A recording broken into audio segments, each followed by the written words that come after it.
Hi, George. What are we doing here? What are we doing here? It's Red Fence! It's Red Fence. Do your homework! Hi, George. Hi, Acton. How's it going today? It's so hot here. It's really hot here. What a great reason to sit still and talk about serious women. Let's do that. Because we are serious women. We are serious women, and we're talking about some very serious women today. We are. What did you call them? I already forgot. Feminist Prophets. Feminist Prophets. Yes. Because not only are they both feminists, and we'll get to why we say that, because I think someone could offer a disagreement with that. Mm-hmm. And, well, both sides could, actually, left and right. And much of what they write about is really prophetic. Very much so. Very prescient. So that's sort of our excuse for doing two less contemporary writers in one episode, because usually that's not our format. That's right. But the contemporariness will just manifest. It will. You will see why. They saw all these things coming. There literally is nothing new under the sun when it comes to women arguing about shit. So first things first for this episode, let's talk specifically about our political views, since a lot of this divide between, we haven't even said it, we're talking about, do your homework, between Andrea Dworkin and Phyllis Schlafly is political in nature. Phyllis Schlafly, best known for her opposition to the Equal Rights Amendment. Andrea Dworkin, best known as a committed anti-pornography feminist. So they are commonly left-right aligned. That's the thing, right? So let's talk about what we think the role of government is when it comes to social policy, and a little history about how we came to have those views. Okay. So I was raised in a family that for generations on both sides was traditional, like culturally conservative, evangelical Christian, and the way that those values translated politically was that we vote Republican. It wasn't discussed or argued about, it was just assumed. It was obvious. My first political memory was watching the 1996 debates between Clinton and Dole. I was probably like 14 at the time. And I didn't understand any of the issues being discussed, but we were at my grandparents' house with extended family around. And I remember kind of reading the room and just understanding that Dole was wonderful and Clinton was terrible. And that it was just obvious.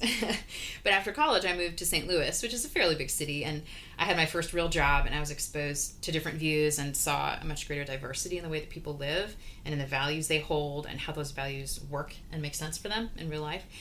And after my first child was born, I kind of swung left with like this slightly rebellious, delayed adolescent twang to it. Like I voted for Obama, and I felt thrilled about it. It's like, I get the other side. I get why their priorities matter.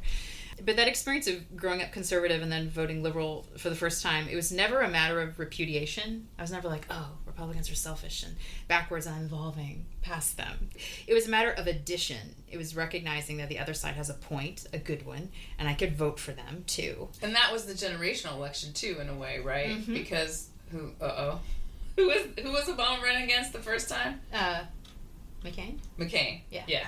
So that's a little bit of a generational thing too there. So you could see why someone, young would feel exactly that was successful. That was the time. It's a generational switch. Yeah. Mm-hmm.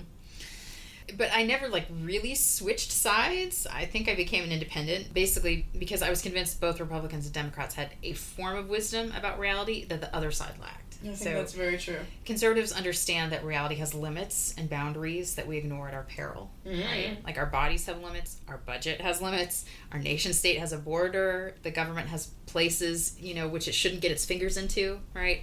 And I think conservatives also understand the virtue of humility, that you have to receive the past as a gift and not assume that you're smarter and more enlightened and more virtuous than all of your ancestors. G.K. Chesterton wrote that tradition is only democracy extended through time.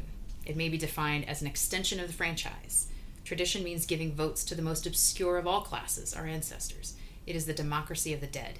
Tradition refuses to submit to the small and arrogant oligarchy of those who are merely walking about.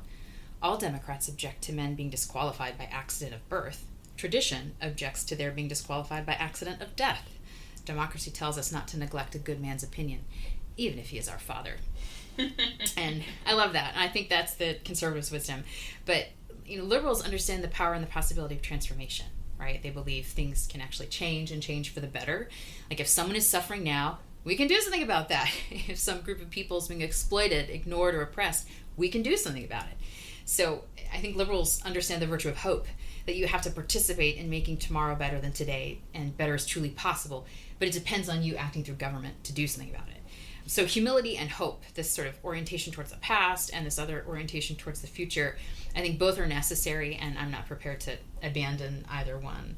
And the polarized fight between these sides in our current political climate is supremely stupid to me, because I feel like it's the left hand fighting the right hand, or a husband and a wife competing in a marriage. It's a form of self-destruction that's blind to the greater body, the greater whole, of which the parties are just this little part. So I felt really frustrated over the years because the platforms of both parties, I think they're fundamentally incoherent and unsustainable, in my opinion. I think I agree. So, I firmly believe that if either party had their way completely, they would destroy the country. They just destroy it differently. Yeah, it would be a different kind of fail. Yes, right. The country would die a different kind of death at the hands of either party. So right now, I just vote for candidates who appear to be the least captured of anyone on offer. Like, I look for someone who has publicly disagreed with or criticized their own party about something, anything. And I consider that willingness to disagree with one's tribe as a mark of a true and trustworthy conscience. So I just vote for the individual now. But when it comes to the role of government and social policy, I think my general approach is favoring subsidiarity, which is that social and political issues should be dealt with at the most immediate or local level that's consistent with the resolution. Right? Keep it small if you can. So the central authority should perform only those tasks which can't be performed at a more local level. So it has its roots in Thomas Aquinas. It precedes America's existence by many centuries. But if you translate it into American politics, that means I end up kind of favoring conservatism, right? Leave it to the state, to the county, to the city, to the family to decide as much as possible. And only in rare or dire circumstances should a federal top-down mandate assert itself over everyone everywhere, regardless of circumstances on the ground. I think there are times when that's necessary. Assault-style weapons. Right, there you go. There we go. There are times when it's necessary. I wouldn't want to rule it out completely, but I think the top-down approach can too often just be a vehicle for a favored few to bypass persuasion with good arguments, right? And just jump to coercion to achieve their vision, and that's unstable and it breeds resentment. So I think we have to, by making change slow down, you have to do the work of presenting your case and arguing with people and showing that it's a worthwhile argument. So slow bottom-up cultural change is better than government imposition, I think, as a general rule. That, there may be exceptions to it, but I think that's the rule. And I was thinking, too, there's this parable that Jesus tells in the Gospel of Matthew called the wheat and the tares. And it's a story about how a farmer sows good seed in his field, and then at night when he's sleeping, an enemy comes and sows bad seeds in the field, and so they're all mixed up. And then once the seeds start sprouting, you have this mix of the wheat and the tares all together, and the servants are like, hey, farmer, do you want us to go and pull out all the tares? And the sower says, don't do that, because in the process, you're going to accidentally pull out all the good wheat, too. You're just going to have to wait. And so, the parable kind of gets apocalyptic, and it kicks the can down the road to the last judgment and says God is going to sift between right and wrong, and that this job is kind of beyond human capacity to do well. And so there's this caution against preliminary judgment, against taking matters into your own hands and thinking that you, right now, have the capacity and discernment to remove all the evil in the world. Right? It's this caution that if you trust yourself too much, if you judge others, if you uproot everything that you think is bad right now, you're going to destroy a lot of good in the process of doing that. And so, because you can't be precise enough, you will cause harm while trying to help, right? And that caution, against judgment, it also exists alongside, Old Testament injunctions to care for the foreigner, the widow, and the orphan, and alongside the New Testament teaching to love your neighbors and to love your enemies. And that's a direct mandate, though, to the person. It doesn't say you shall set up a government to do that. Right. No. Necessarily. That's right. It's social, communal, neighborly. Right. It's the person right in front of you. And so in terms of social policy, you can't legislate virtue, but I do think it's possible to create laws that incentivize and reward care and that criminalize serious harms. But we can only do that if we agree culturally on what constitutes care and what constitutes harm, right? And we really don't. We don't agree. The conversations we've been having on this podcast, it's clear there are disagreements in our country about whether porn is harmful, about whether gender-affirming care is harmful, or whether it's care, right? About whether dispensing with single-sex spaces is harmful. If we can't agree on what is caring and what is harmful, on what's virtuous and what's vicious, then we can't legislate intelligently, because law is downstream from custom and culture, and our culture is morally confused. And abortion, before all this gender woo, abortion was the classic example of that issue. That's right. Yeah. harm and care. Harm and care is really mixing. complicated. I mean, it is really complicated. Yeah. I mean, if it were simple, we would already have settled it. That's right. That's right. How about you? So that's very interesting. I feel enlightened. Good. I was raised as a liberal Democrat, and I've always voted that way. Mm-hmm. Although I'm looking forward to voting in the Republican presidential primary, because here in Virginia we don't register by party, which I think should be everywhere. Mm-hmm. Mm-hmm. As I learned it, the Democratic Party, and I just want to say that you have to say the Democrat Party is actually a subtle term of denigration. Really? I learned this somewhere. I'll have to find it for the show notes. And I wish they'd teach people that, because if people are doing it on purpose, they should stop. And if people aren't doing it on purpose, what a shame. So the Democratic Party was about protecting working class people from capitalist exploitation, protecting minority electorates of all types against the temptations of a cultural majority. So we could live in a Christian country, but freedom of worship is guaranteed. Those kinds of things. We could live in a majority white country, but racial segregation was outlawed. I believe then, and I still do, in a social safety net. I think a nation as rich as ours should provide healthcare and education to all its citizens, because we can, because it's beneficial to everyone, and because it's virtuous. Salus populi suprema lex. The health of the people should be the highest law. This is a phrase that Curtis Yarvin throws around. I'm not going to go into a segue about who he is, but show notes.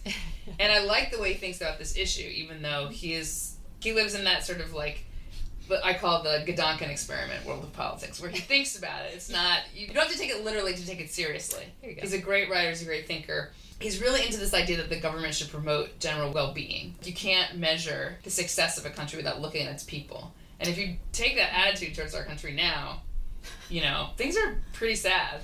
We have an epidemic of fatherlessness. We're all fat. Like, the military can't find, anyone. It's just, 75% of youngsters don't qualify for the military because of this, that, the other. I mean, it's desperate. I mean, things are not great. The mental health crisis. Mental health crisis. Economic inequality fosters a lot of resentment. All the cultural issues we're arguing about, which don't even really make sense to argue about because they're invented problems. Like this idea that you can, I have to say that a man is a woman, or that, children are in the wrong body. All this stuff is not real. So neither party is really good at promoting general well-being. The big, what we used to call bread and butter issues. Oh, right. Yeah. We've lost the plot utterly, and I think that's on both sides.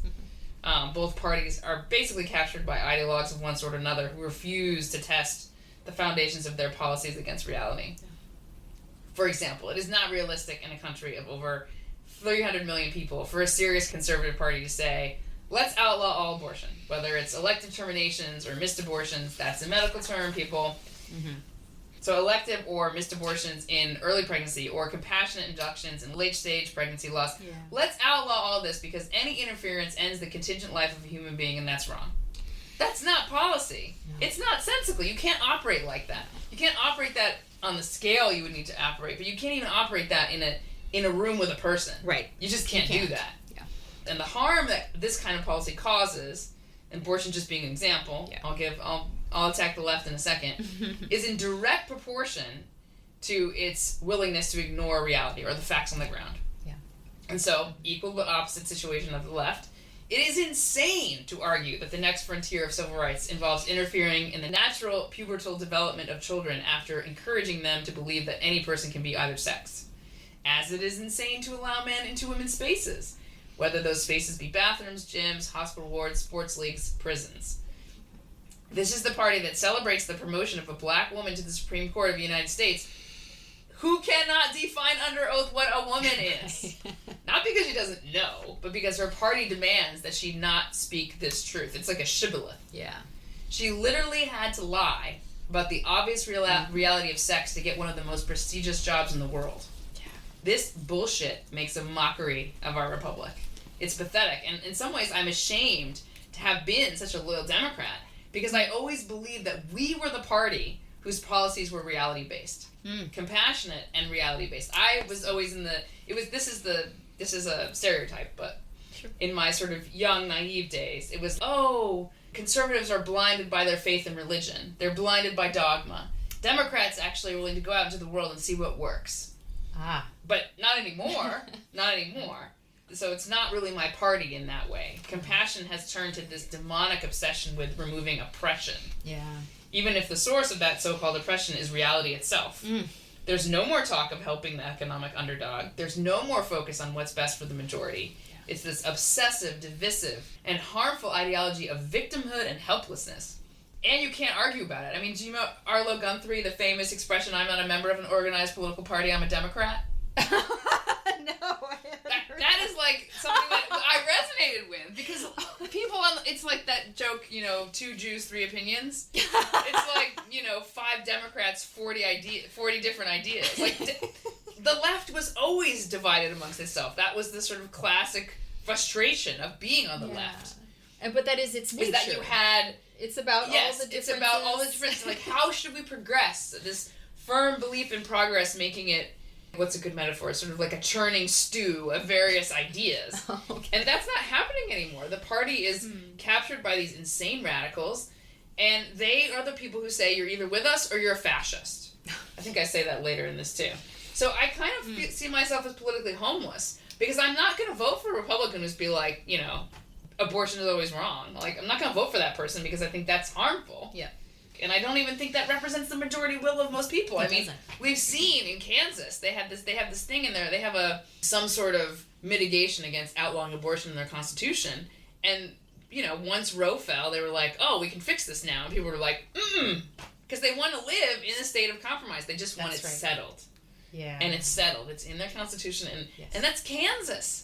Right. This is the state that, what's his name? Thomas Frank, I want to say, wrote the book, What's the Matter with Kansas? Which people like me, that book was like my Bible. It was like, yeah, why are all these conservatives voting against their own economic interest? I mean, that was the creed. That was the credo of my 20s, democratic belief in my party was better. Yeah, like, why are these people voting for low taxes when it's really like they're voting against getting, the government helping people more like them? It was like the complete argument. And, times change. Kansas also passed the Women's Bill of Rights. Interesting. I might move there, but my husband's like, no. I feel politically homeless, but I will say I feel like Biden has been a very successful president, mostly because he's an insider. He has a lot of relationships. That's how this stuff works. He is not by nature a radical. He has been misled on the gender woo because he's old. Yeah. He's too old to run again, speaking of old. Yes, he is too old. And we would be set up as a party if he had picked someone worthwhile as his vice president. I mean, he has to run because Kamala Harris is like a waste of space. I mean, she would lose to Trump even if Trump were in jail. I'm not kidding. They need to pick somebody young and new. They need to pick somebody who can speak coherently. I mean, she's vacuous. I mean, have you ever heard her? Have you ever tried to listen to her? Not since the debates ages ago. She has staff. I mean, my God, like, I blame part of my problems. Like, if I had staff, I mean, I'd be organized. She has staff, and she can't even, like, put together a coherent speech. And she was only chosen, let's be frank, because she checked the sex and race boxes. It's like affirmative action president, like politics. It's crap. We gotta do better than that. So, and we don't even talk about it. As a Democrat, you're not allowed to say that because, you're a racist, you're a fascist, you're a sexist, whatever. Okay. But here, you come pre-canceled, so... I'm like, whatever. Yeah, exactly. Pre-canceled. I feel like we can't even talk about what decisions we would make politically because all our choices are terrible. They are all terrible. So it's like... Yeah. This true confessions here. This most recent sort of local election... because I feel like the choices are bad local too, but it was the first time in years that I was like, I'm not voting this time. I just didn't vote. I felt so bad because you were like at the precinct, like, the right. But see, this is the trick to priestess that. of the precinct. I've learned this now because I couldn't do it. I couldn't do it. So you go and you just undervote. The reason to go is because undervote. What is that? It means don't vote for all the offices. You can vote a blank ballot. Because we haven't. So that you vote is public information. That's how all the parties know who to canvass. How you vote, obviously, secret ballot, right? So I vote because I want to keep myself active, but I no longer feel obligated to vote for all the offices on the ballot. So you just leave things blank. I can't. I don't want any of these people. And I don't do write-ins because it creates more work for the people I work with. So I didn't know that. Yeah. So I won't do that, but I will leave offices blank. That's the solution to I don't know who to vote for, but I want to Because I do understand the sense of, like, you should go, you should participate, you should care, but staying home is not the same thing as turning in a blank ballot. Like, one could turn in a blank ballot as a way of saying, all these choices are total crap. And a lot of people do write, but I am a voter, and I care. They'll write Mickey Mouse or Jesus Christ or okay, all right, because William Shakespeare or whatever as their way of saying. As their way of saying this is I object. Yeah. Okay. All right, I'll object that way in the future if I need to, but hopefully there'll be some better choices in the future. There will be some better choices, and I won't just stay home. I don't know what we're gonna do in 2024. I feel like Americans are collectively just not even gonna show up at all if it's Trump Biden again. I feel like people are just gonna be like, cancel this election. Yeah. Anyway, but we digress. Yes. Do you want to tell us what text we're talking about today? So for this discussion, we read Feminist Fantasies, a collection of columns and essays by Phyllis Schlafly, published in 2003, and Last Days at Hot Slit, a reader of Andrea Dworkin's many types of work, including speeches, essays, letters, book chapters, and novel extracts, and that was just published in 2023. And both of these women were very prolific writers and active campaigners for their quite different causes. They're also contemporaries in a way. Dworkin was born much later, 1946, to Schlafly's 1924. But because she was a precocious writer and activist, and Schlafly only became active later in her life, their periods of activities significantly overlap. So we're going to do this by theme, I guess, because that seems to make most sense. We're going to talk about what are they fighting for. We're going to lay out some of their base positions and then dig into some of the more details in the next section. All right. Both Schlafly and Dworkin want women to be free and have agency in their lives. They want women to be free from fear, from rape, from abuse, and from the objectification that pornography inevitably promotes. And they want a society that circumscribes and punishes men who do bad things to women. Amen. So at a basic level, they agree there. But if you look at their lives, their experiences set them on totally different trajectories with different paths about how this freedom and safety should be achieved. Schlafly was married to her husband, Fred, for 44 years, and they had what she called a happy intellectual partnership. They had 6 children, and after raising them, she began her political career, and she went to law school after age 50. I think she was in her, past her mid-50s. I think she was, really? Almost 58, I think, when she got her degree. That's amazing. I'm so inspired by that. I could be That's wrong. Great. And she was a highly successful campaigner for the traditional family and for the privileges of married women and mothers. So she had a very positive experience of marriage and family, of having children, and having a public career. She did the Pelosi. She did. But, I have to say Pelosi did the Schlafly. That's right. That's right. It was first. Yeah, the Catholic who has all the kids. And she gets... Yeah, and then you have the career and after. as a conservative, she gets no credit for that being exemplar for women. Isn't that interesting? It is. That's right. And Dworkin, on the other hand, was sexually abused as a young child, and then again as a young woman while in jail for anti-Vietnam War protesting. She later moved to the Netherlands and married a Dutch anarchist who turned out to be extremely abusive. He punched her, kicked her, burned her with cigarettes, raped her, and beat her unconscious many times. And after she left him, he stalked her and persecuted her, and she feared him till her dying day. She never got over that. But after she left him, she was dirt poor, homeless, terrified, in a foreign country, and she had to prostitute herself to survive. She did eventually make her way back to the States, and she began to write. But this is the life experiences she was writing from. And she went on to become a very outspoken feminist activist. She wrote many books. She was very articulate, and I think her speeches are brilliant and moving. She's an amazing writer. She really is. So Schlafly comes to the question of women's flourishing from the joy and stability of having flourished, right? Of having been married to a good man, of raising sons and daughters, being a Catholic, living amongst other traditional families in which certain virtues were encouraged and assumed. So Schlafly sees family as a foundation and a solution to the many problems that women face. But Dworkin, on the other hand, comes to the question of women's flourishing from the abject powerlessness of being a battered wife, right? Of being a prostitute from sheer desperation because her family back home refused to help her or protect her from this man. So to Dworkin, family and traditional male authority are part of the problem rather than the solution. When she was a child, a man molested her. As a young woman, male prison guards abused her. Her husband nearly killed her. Her father did not adequately protect her. So she's much more pessimistic. And while she acknowledges that there are some good men in the world, they're definitely the exception in her mind. So exceptional, in fact, that she seldom even mentions them. She paints men with a very broad brush and generalizes about their power and sexism and abusiveness intentionally without caveats, which kind of drove me nuts because I'm all about the caveats. Right. But I just had to know, this is just the way she's got to do it. because of what happened to her. So once I kind of got that, like, okay, reading her is going to be like this, I was able to relax a bit. But you just have to be prepared for that she doesn't make caveats. She said in an interview that things happened to me in my own life that were incomprehensible. And so she wrote her first book, Woman Hating, because she was convinced that what happened to her wasn't personal. It was historical. It was part of this larger pattern of patriarchy, she thought. So good men don't factor into Dworkin's set of solutions because she thinks that there will never be enough of them, right? They're anomalies. But good men are assumed by Schlafly as necessary for the flourishing of women.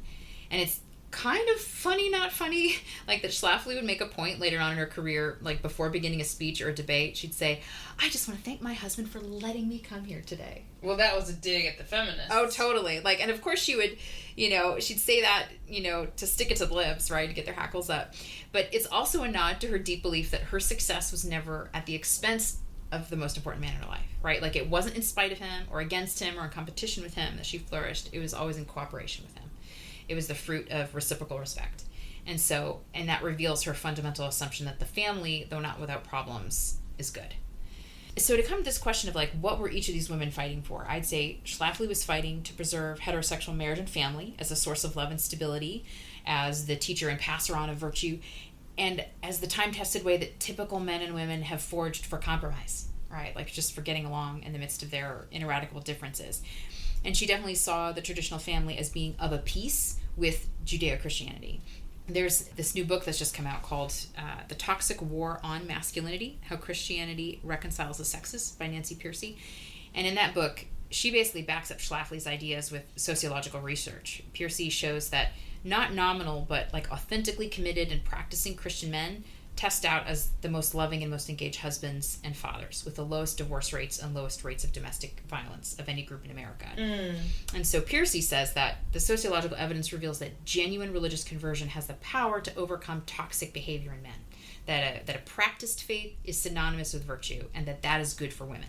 So akin to Schlafly, she's saying that there's a pre-political way to foster virtue, right, and diminish toxic masculinity. So Schlafly saw most feminists as working to destroy the family, which is cutting off your nose to spite your face. She thought that was a totally self-defeating project. So Dworkin, on the other hand, she was fighting for something more abstract, I think, something that didn't exist yet, or at least she didn't think it existed. I kind of think it does. She did not. She was fighting for women to be perceived in a different light, to be seen as themselves in their own right, as full and intelligent human beings in a non-objectified, non-sexualized, non-submissive way. So Dworkin was fighting pornography, fighting traditional marriage, rape culture, and institutional sexism because she wanted women to be seen in all their true glory. Because if they were seen as true human beings equal to men, then they wouldn't be treated like whores.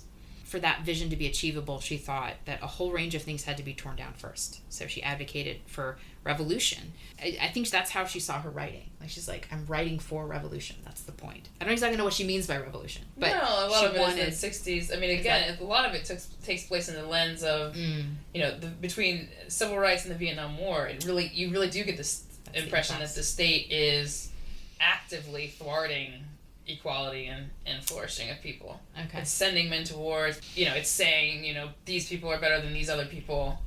Okay. It's promoting policies that we now most people feel are not right. Okay. Or unjust. It's punishing homosexuals. Right. It's all of that. So I guess that word revolution, it just lands very differently now compared to then because of what the government is like now. Yes. Then. Okay. But I mean, also, like, it's that stuff plus, capitalism is evil. Which, that's why people don't talk about revolution anymore, because both parties are incredibly captured. Right. I mean, like, you look at the gay pride parade and it's like, Deloitte, or whatever, it's like that's right. Corporate gay pride. Bought and sold, yeah. Yeah. Right. So all in all, I think, Schlafly wanted to preserve and protect, and Dworkin wanted to revolutionize. I think that was beautiful layout. I loved reading these women together because they both agree on some of the fundamental problems, and neither of them thinks that you could just wave your hands or do one thing and solve it. That's right. They both provoke the same question, and this is why, even though they're writing about times that have passed, it's still very, very contemporary. Mm-hmm. How does a government founded on principles of liberty deal with the fact that live and let live produces obvious harms? Yeah.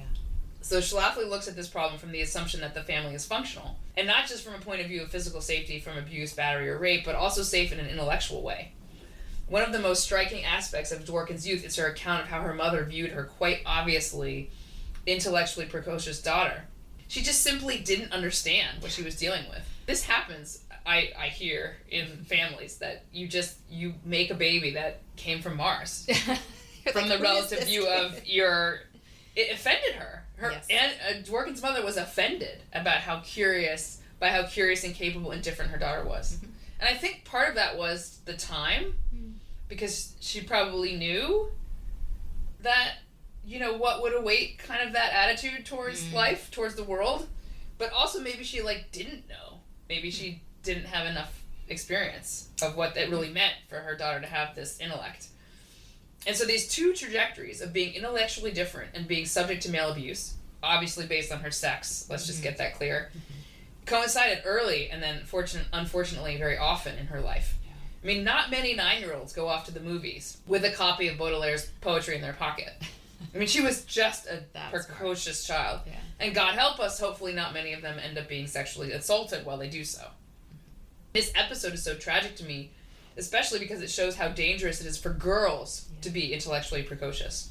She was essentially punished for being curious about the world. Yeah. Her curiosity was met point blank with abuse. And this problem, this sexism, became a pattern as early as high school for her. She had a manipulative teacher that realized they could convince a young Andrea that being sexually promiscuous was an essential aspect of being a curious, creative, and non-conformant person. And this trend, I mean, this is this leftist thing. I mean, this is... And this kind of thing about leftism did not exist when I was... This is why I'm so adamantly turning on the radical part of my party, because this is not leftism. Yeah. So Dworkin was desperate to escape what she rightly saw as the stultifying sexism of her suburban environment, and men who should have helped her, seeing her intellect, and they just helped themselves to her body. Right? So here's a quote from the selection in the Reader about her own life. My Life as a Writer is the name of the essay.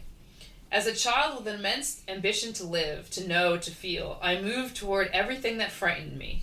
Men, night, the giving up of my own body.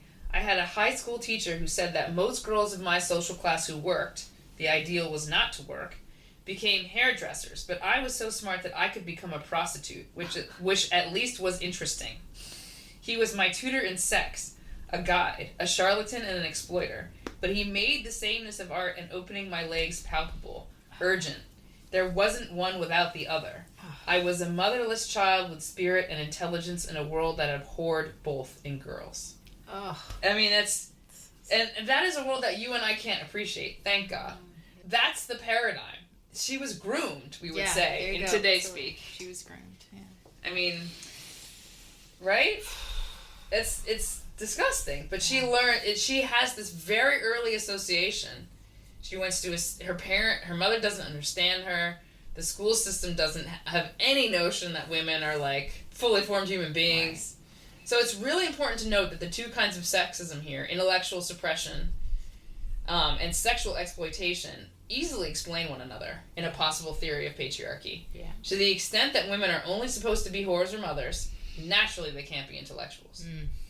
Their bodies are to be used. They are not people to assume a role in public life. And so from that standpoint, you can see why Dworkin forms a commitment to her writing that is simultaneously a commitment to women's liberation. Yeah. Yeah. Just by being who she is, she defies the expectations of her sex. For being her sex, she is abused. And note that organs of the state are, in certain cases, her abusers. That's right. She's abused by a teacher, and I assume that was a public school. Mm-hmm. She's abused by prison authorities. So her commitment to liberation from mistreatment of the state is not theoretical. It's real. She's speaking truth to actual power. And because Dworkin approaches her writing and her activism from this firm ground of reality, she runs right into this difficulty that I stated at the start. It's not easy to stop the abuses of the state, yet also see the state as the only solution to certain problems, such as the production of pornography. Dworkin was firmly of the political left, but she also realized that radicals couldn't and didn't want to make the case against porn. Mm-hmm. Radicals just made all things sexually outre, just as the high school teacher had, a symbol of their politics. literally political correctness. Ha ha ha ha. That's right. You just weren't a serious radical if you believed that porn couldn't be transfigured into something revolutionary and empowering. This attitude that harms can be mitigated by changing your perspective or language games.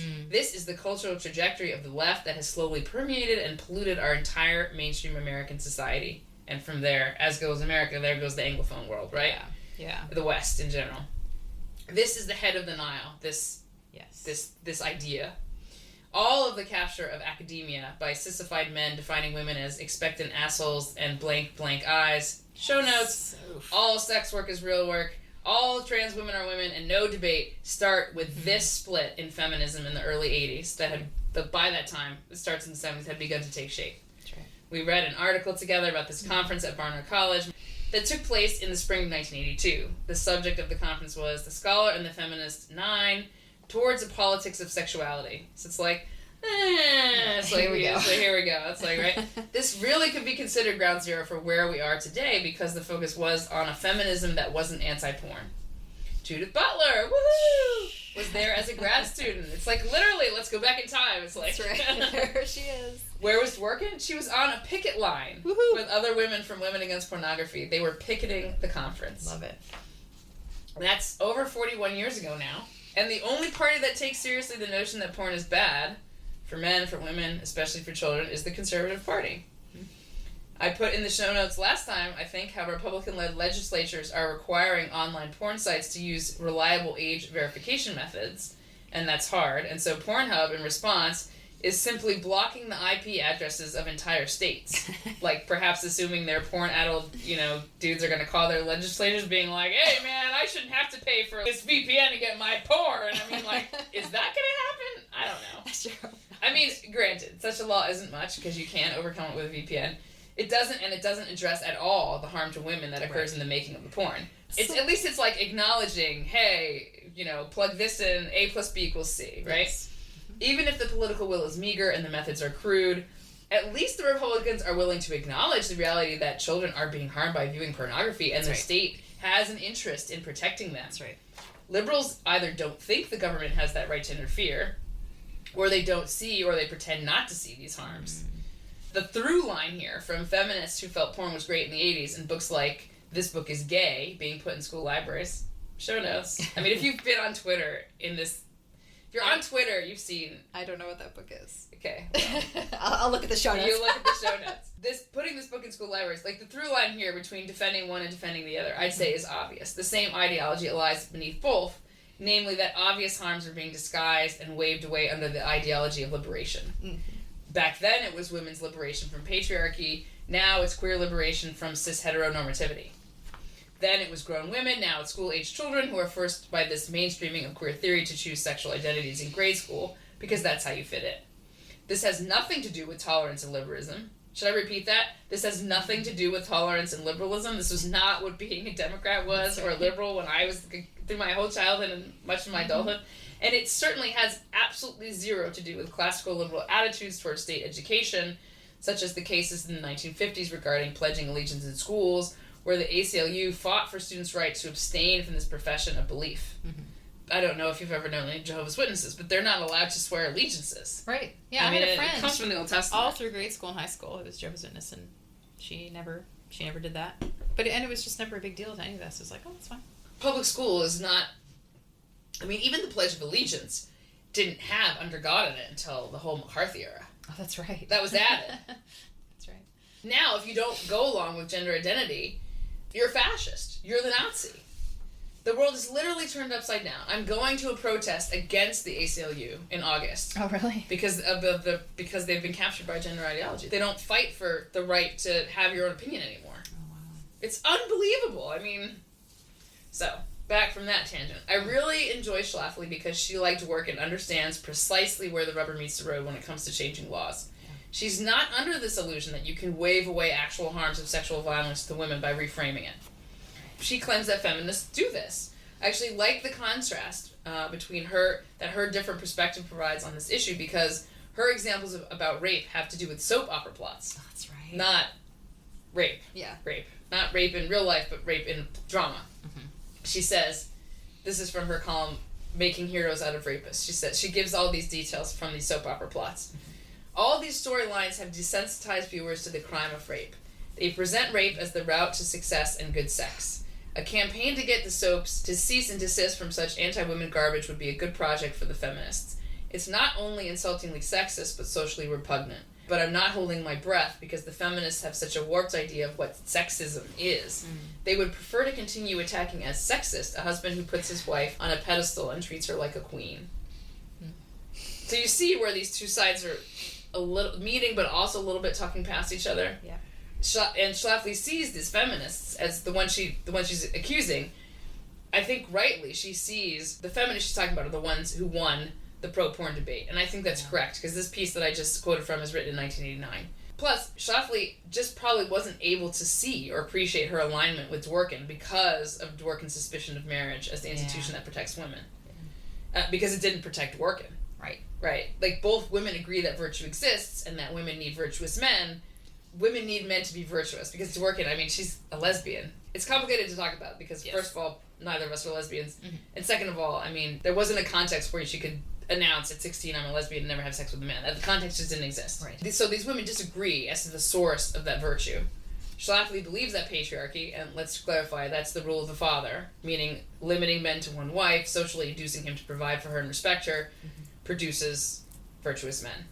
Dworkin doesn't. Or doesn't? I mean, she sees the need for other institutions, even the state, to protect women, but how do you get there from there, right? How do you get there in a revolutionary... I mean, it goes into this whole thing about what does the left think? Yes. If they overturn all these traditional social relations, what happens, right? That's right. What's left? I think she was originally hoping that the state would, say, protect women from prostitution and pornography. She soon realized that the left was not interested, actually, in that project. Right. Like, I think she turned to the left because she says, oh, the source is this, and the solution is this, and it turned out that the revolutionary left actually didn't have that. That's right. So she sort of wrapped the whole... We don't have a problem with that, so... Right. She's so like, the whole thing go? became, like, it just, the only thing she could see that was the problem was men. Let's move on to talk about more of their common ground, this time on pornography. Let's do this. It's bad. Really bad. All right, so let's start with this quote from Schlafly from an article she wrote called Pornography's Victims. If persons in a public or private place commit rape, assault, or battery, they will be arrested and should be arrested. Rapes, whippings, beatings, and unwanted touching of another's body are against the law, and society will and should punish the offender.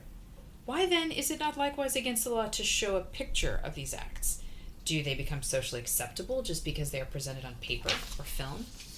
Those who answer yes to those questions invoke the First Amendment to clothe their illegal acts. They cry censorship to intimidate anyone who wants to stop their public display of and commercial profiting from these illegal acts. Now, add another element to this latter question. Suppose all the persons who were the target of these illegal acts were blacks, or Jews, or Native Americans, or children. The entire array of civil rights legislation and litigation developed in the last 25 years would move into merciless action. Our prevailing social mores would find such recordings on paper or film socially unacceptable. Publishers, periodicals, entertainment houses, and retail establishments would not risk releasing written or filmed presentations that suggest enjoyment of violent race discrimination, even if the cry of censorship were raised, which it would not be. Why, then, are these acts not likewise against the law when the group targeted for rape, assault, battering, degradation, humiliation, or other abuse is women? Can these things be socially acceptable just because women are the victims? Are the civil liberties of the abusers ranked higher than the civil rights of the abused? Pornography changes the perceptions and attitudes of men toward women, individually and collectively, and desensitizes men so that what was once repulsive and unthinkable eventually becomes not only acceptable, but desirable. What was once mere fantasy becomes reality. With the poet we say, truth being truth, tell it, and shame the devil. Correct! Yes. Can these things be socially acceptable just because women are the victims? Ding, ding, ding, ding, ding! That's what's happening. If we had a whole feminism, and this is the thing, like, women, young women, don't know that there was a whole branch of feminism that was against this. Liberal feminism.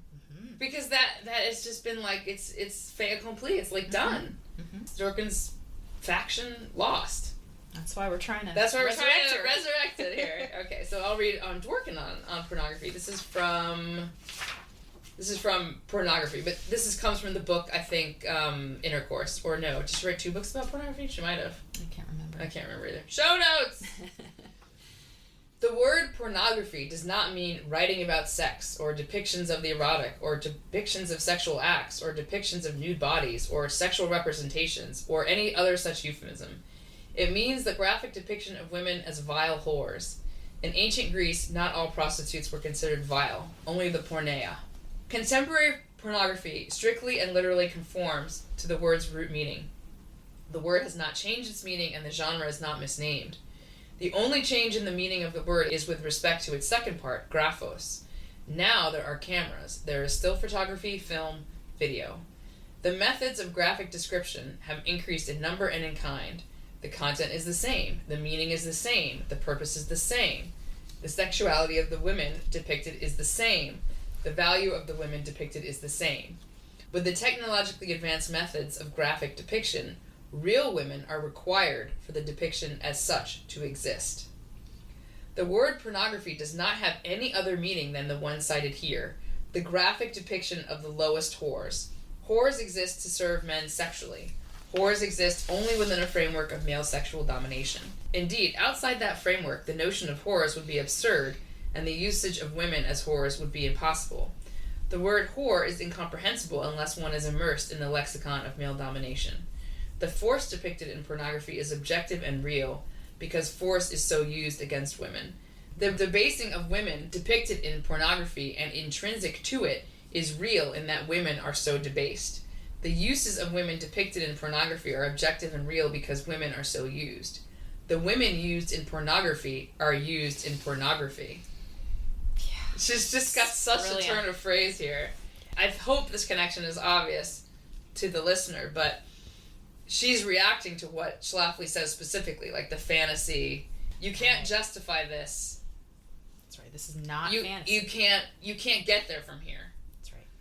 Because what it's looks like happening is happening. Exactly. It is happening. Dworkin has to insist here on the objective and real aspect of women and the acts in pornography because her leftist pro-porn opposition was and is based on the idea that pornography was about fantasy, about representations, that it wasn't actually what it was. And because it actually wasn't what it was, sexual violence against women, often coerced and forced, created for profit, it wasn't bad. Dworkin is writing to speak the truth, that porn is exactly what it looks like. It is sexual violence, and it is horrible for these women. And I'd argue those men, too, who are participating in it, as well for the almost exclusively men who consume it. So Schlafly doesn't have to climb that same hill. She starts from the position that porn is what it looks like, because she belongs to a party that doesn't believe in sexual liberation. Right. At least not the kind that includes porn. I mean, I consider myself sexually liberated, but not in this way. Right. She believes, and I think she comes out winning in many ways, as we've discussed in the last episode especially, that none of the sexual changes promoted by feminism benefit women, in the aggregate. I obviously disagree with Schlafly when it comes to sex outside of marriage or criminalizing abortion, but in the aggregate, as far as promoting rape fantasies, sadomasochism, group sex, promiscuity, and so forth, I'm gonna agree with Schlafly. I mean, when I was in my 20s, there was no such thing as vanilla sex. It was just sex, right? That wasn't a term. I mean, it's a retronym, like day game in baseball, you know, because like baseball, there was no such thing as a night game because they didn't have lights. Right. So when they invented a night game, the retronym there is day game. That's right. So vanilla sex is a retronym because this idea that being sexually adventurous or unconventional was expected, desired, or, this is the key, a sign of virtue, it didn't exist. Right. Now, kink is a sign of political alignment. Being vanilla in bed signals you are a political prude. So it's like towards a politics of sexuality. That's it's like right. we got there and it's horrible. That is terrible. It's the worst kind of sexual psychological blackmail. And this sort of shit, I lay all of it at the sex positive liberal feminist store. They did this. Yeah. This is that shit. They own it. And I mean, I'm going to give them the benefit of the doubt. I don't think they really want to spread harm to women. But it's just it's a function of the fact that they just have the reality meter is broken. They just refuse to acknowledge the asymmetrical effect of sexual liberation on men and women. That's right.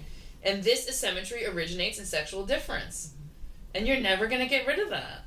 Liberating the sexual appetites of men hurts women, as does calling gender just a social construct. I mean, gender is socially constructed, but it's done so based on sex. Sure, it's great not to stigmatize women who want careers, who engage in premarital sex, but third wave feminism centered on sex and sexual identity cannot live up to these claims that you can render men and women equal because they're just not sexually similar. You can't get there. So in this cross-sex fantasy crap, this gender woo is bad girl feminism on steroids. Sadly, literally. Because the effects are utterly asymmetrical. On the one hand, you have male sexual deviants empowered to live their fetish full-time in public, entering women's spaces with impunity. And on the other hand, you have young girls thinking that becoming a man is the way to get out of sexual objectification. And objectification they suddenly become aware of as when they enter puberty, and they're suddenly desperate to avoid. Totally understandable. These two things are apples and Cadillacs. That's my expression to take it beyond apples and oranges. They are impossibly different. Stranger bedfellows than gay men and lesbians. I mean, even lumping them together in a movement was crazy. They're two very different communities. Mm-hmm. You can only lump sexually motivated grown men and sexually uncomfortable, confused young women together into a liberation movement if you willingly blind yourself to the basic motivations and difference of these two groups. Yeah.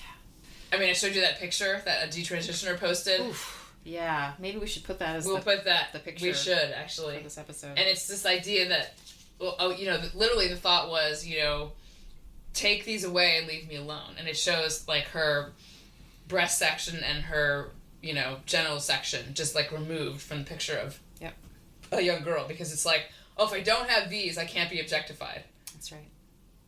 Yeah. It looks like a Salvador Dali picture, because then those two chunks of her that are removed are just, like, lying by her feet on the ground. Yes. And she's, like, standing, like, looking at them. It's so weird. It's macabre as hell. It's... So Dworkin is too smart for this. She doesn't do that.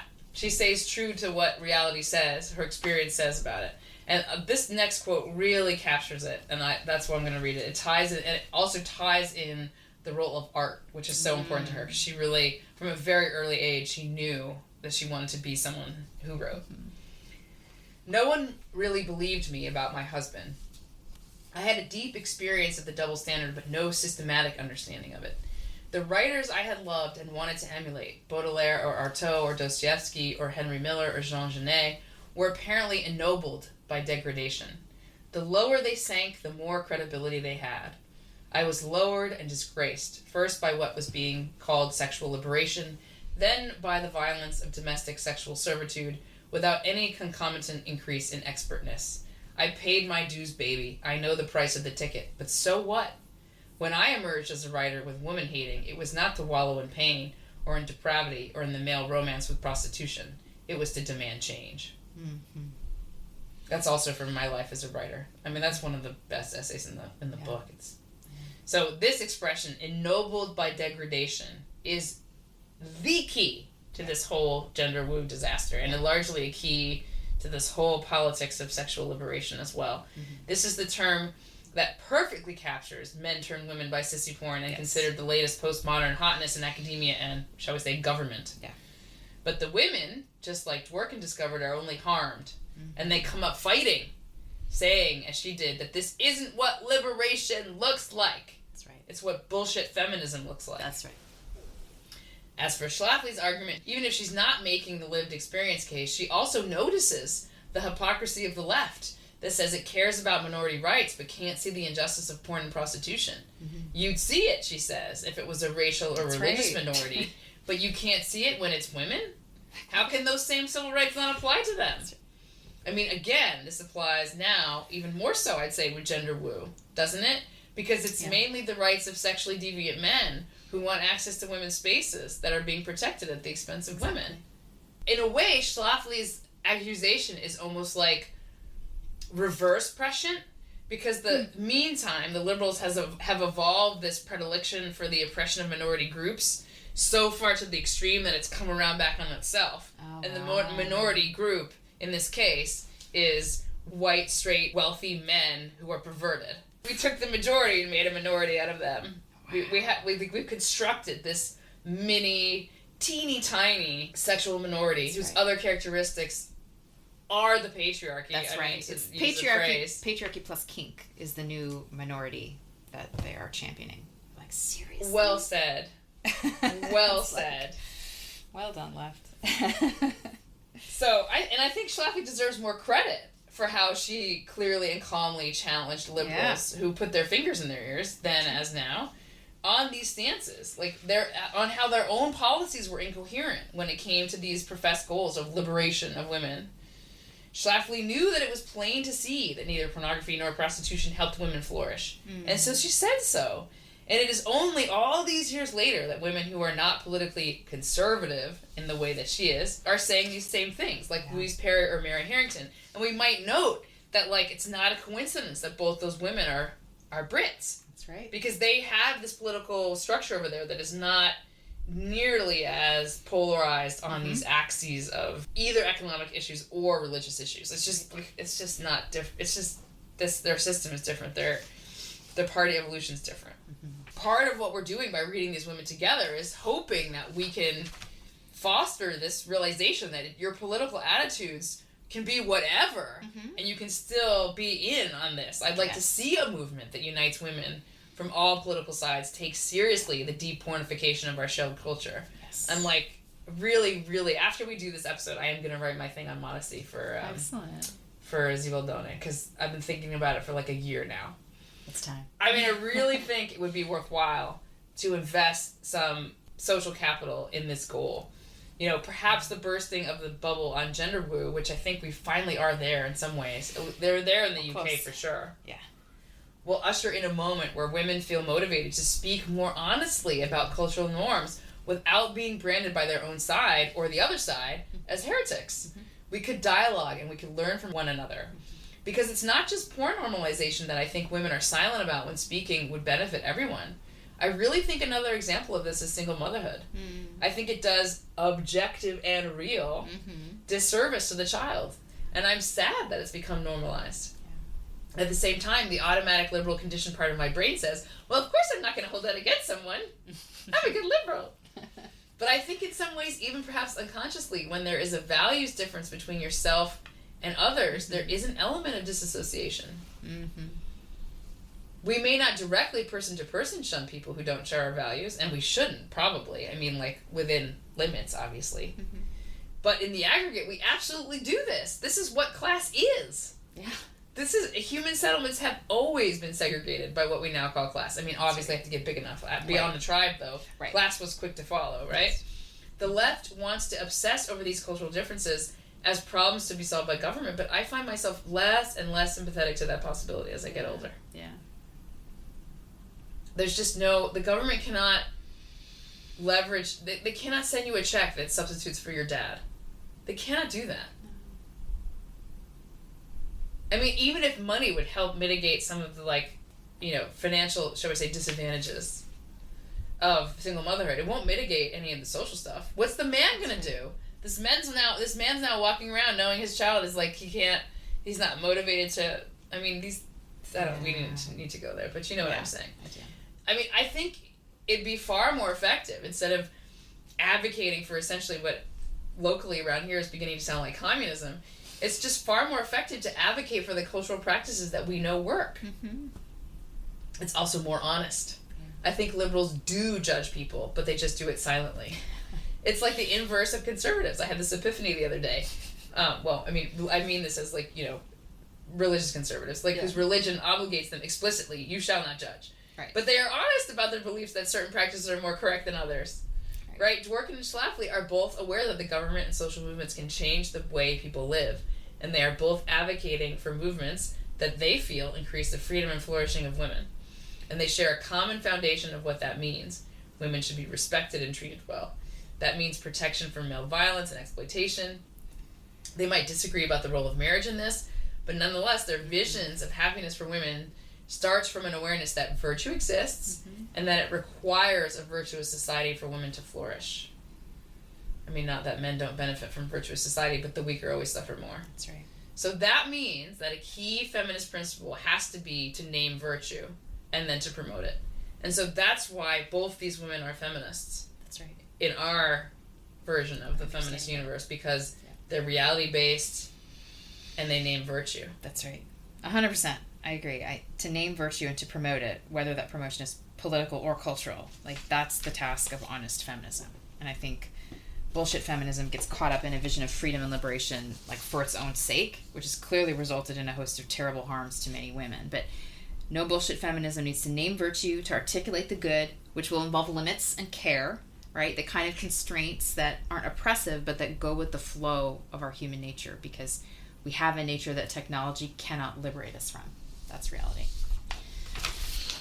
So along the lines of virtue, Schlafly calls into question the idea that pornography can be subsumed under the liberal virtue and right of freedom of speech. And she just skewers the idea that to make porn illegal would involve the quote-unquote harm of censorship.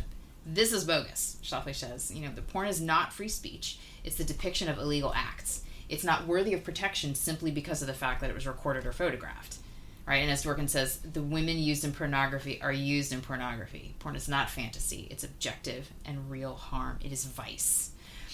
But to play with this stupid idea further, right? If porn is speech, whose speech is it? Who speaks in porn? The woman? The woman who is statistically likely to have been sexually abused as a child, who's probably living in poverty and desperation, who drugs herself to make herself not feel the reality of what she's enduring. The woman who's prostituting herself on camera. Is that porn her free speech? Is she free? What is she saying? I consent. I love it. Hit me, baby, one more time. Like, bullshit. Of course it's not her free speech. She is the product. She is not the person speaking. Right? She is being made and displayed as porneia, as the whore for male consumption. So this is the industry pimp's speech, and his words are lucrative, but for him only, because he can sell her over and over and over again on Pornhub, millions of times a day. She's the whore who never gets tired, never says no, never needs a break, just press play. So we need to divorce porn from First Amendment rights talk, because it's morally indefensible. It's not censorship to stop the creation and distribution of porn, because porn is not speech. It's prostitution caught on camera. That's all. And prostitution is illegal. And, Schlafly asks, are the civil liberties of the abusers ranked higher than the civil rights of the abused? Currently they are. Shame on us. And shame on everyone who would twist the Bill of Rights to give cover for pimps and johns. That's ridiculous. And I also want to add a word of advice to my own Christian community, which tends to view porn as this matter of personal sexual sin, of individual contamination, if you will. It's something that makes the user dirty, and it's definitely looked down upon. Right, and men will go to accountability groups, or have programs like Safe Eyes or these other things they'll put on their computer that if they look at something, the whole list of everything they saw gets emailed to a friend. Right, there are all these accountability measures that Christian men will take, and good, they're trying to stop. Right, but the primary emphasis on it's contaminating you spiritually. You're gonna have to repent of that sin, and if it's considered socially at all, it's usually only in the context of marriage or future marriage. This will hurt your wife. This will hurt your marriage, right? It's circumscribed, it's narrow. And it's true, it will hurt your marriage and it will hurt your wife. But I think the connection between prostitution, abuse, and porn needs to be solidly made and driven home in Christian circles. Because the shame of harming and abusing and paying for real women is worse than the shame of private masturbation and sexual fantasy, right? And that must be understood as the true nature of that sin. Porn is not about falling prey to lust. That's how it's framed. Right? I lusted. I looked at a woman lustfully. That's not what's going on. It's not. It's about participating as a John in abuse. That's what porn is, I think. The debasing of women depicted in pornography and intrinsic to it is real in that women are so debased, Dworkin writes. And that debasing is the true meaning of what's happening when men look at porn. So I think we need to up the ante within my community about what's really going on. I think there's a real difference that it's worth emphasizing between lusting after a real woman and watching a woman get abused. I think one is worse. Oh, yes, absolutely. I understand the moral logic of a Christian position that says, don't do either. Sure. But in the real world, harm column, yeah, watching porn is worse because a woman in the porn was probably abused. Is there a categorical difference in the way Christians think about it, that one is worse than the other, because there's a difference between watching something that happened to someone take place than imagining it in your mind, is there not? Absolutely, right. To imagine in your mind, you're harming yourself in a way, and the people you'll actually interact with, and other women you'd interact with. Like, if you put yourself in a frame of mind where you're, like, objectifying women, then I think you do treat other women differently. But, like, that particular woman you're thinking about, if you see her on the street and you pass her by and you never interact with her, it's hard to say there's an actual harm to her. But you're doing something, you're changing yourself through creating a habit. Right. A non-virtuous habit, You're feeding that pathway. Right. But it's definitely different to say, in porn, an actual woman is being abused, is being objectified, is being harmed, and then when you're watching it, you're basically paying for and supporting and contributing to and enjoying sexually what is happening to her. And so then you become, I think the Christian tradition would say, you become a participant in that harm against her. That's the view I would take, is because you're associating the real world action of harm to your own sexual arousal. Mm-hmm. I don't really believe in thought crime, I guess is what I'm trying to say, as a liberal. Okay. Sure. I don't really believe in hate crime either, because it's related to thought crime. Mm. Do you think that there are some thoughts that are better than others? Of course. Okay. So maybe not crime, but do you think there's I don't believe in, you can be punished for thinking something. Certainly. Well, there's all manner of wrongs that are not crimes, or wrongs that are not punishable, or... Well, there's wrongs that you wish were more punishable because of malice. Like, down the street here, the Shabbat house, they had a sign that said, "Welcome Jewish students," and it was stolen. No. Yeah. Just right now? Recently? Like at the beginning of the year, or last year, or last fall, or at the beginning of maybe the beginning of last school year. It's terrible. No, it's awful. But because I don't believe in hate crime, that's hard, because you want to punish someone because it's a crime motivated by religious malice. Yes. But I don't believe in hate crime. That's not punishable. But it was wrong. It's punishable as a misdemeanor, stealing whatever, okay. But the hate crime logic is that because it's motivated by animus, you should punish it more. But I just don't think in the end of that game, as much as I feel that it's worse that it's motivated by malice, I don't think the trade-offs are ones I'd be willing to accept. Yeah, that makes sense. The logic between objecting to porn because it's about lust, and the logic of objecting to porn because of what it is that took place, that was filmed or photographed, they're related, but they're not the same. They are not the same. And the porn is worse because there are objective harms in a way that lust may not necessarily have, or not to the same degree. Yeah. But in terms of, it's definitely bad to get in that thought pattern of... And I think that data would bear this out, that your imagination is less torturous to yourself than... I bet it's easier to break the habit of your own lustful imagination than it is to break the habit of watching something. Oh, I'm sure. Especially for men, because they are completely visually... Was it Bill Maher who said that, women are more turned on by verbal... He was doing this whole thing. It was Peterson, yeah. It was Peterson doing it. Yeah, the verbal porn. The verbal porn, the bodice rippers, which I had mentioned, but in the Barbie episode I said, we can get there, one way or the other, and I picked a visual example. I picked Deep Throat, which I should have picked 50 Shades of Grey. Exactly. Right. So for men, you could argue that they're much safer cut off from that visual stimulus. Their mind is almost safer for them. And I think women have a hard time understanding that. Really, truly. Say more. What do you mean? I just don't think we appreciate how men can't control their responses to visual stimuli. Because they have to be like that. Because if they weren't like that, we wouldn't exist. Right. Men have evolved to not be that picky. Because, the amount of people who look like Margot, whatever her name is minimal. Yeah. Is minimal. Yeah. But the general shape of a woman, men are that's right. They're really not that picky. Right. That works for them. Well, especially young women tend to be more conformant to that model. So yeah, and the approach that I can't remember where I heard it, but this is the general approach from my Christian background, is that you can't help seeing someone, noticing someone. The first look, that's for free, right? It's the second look.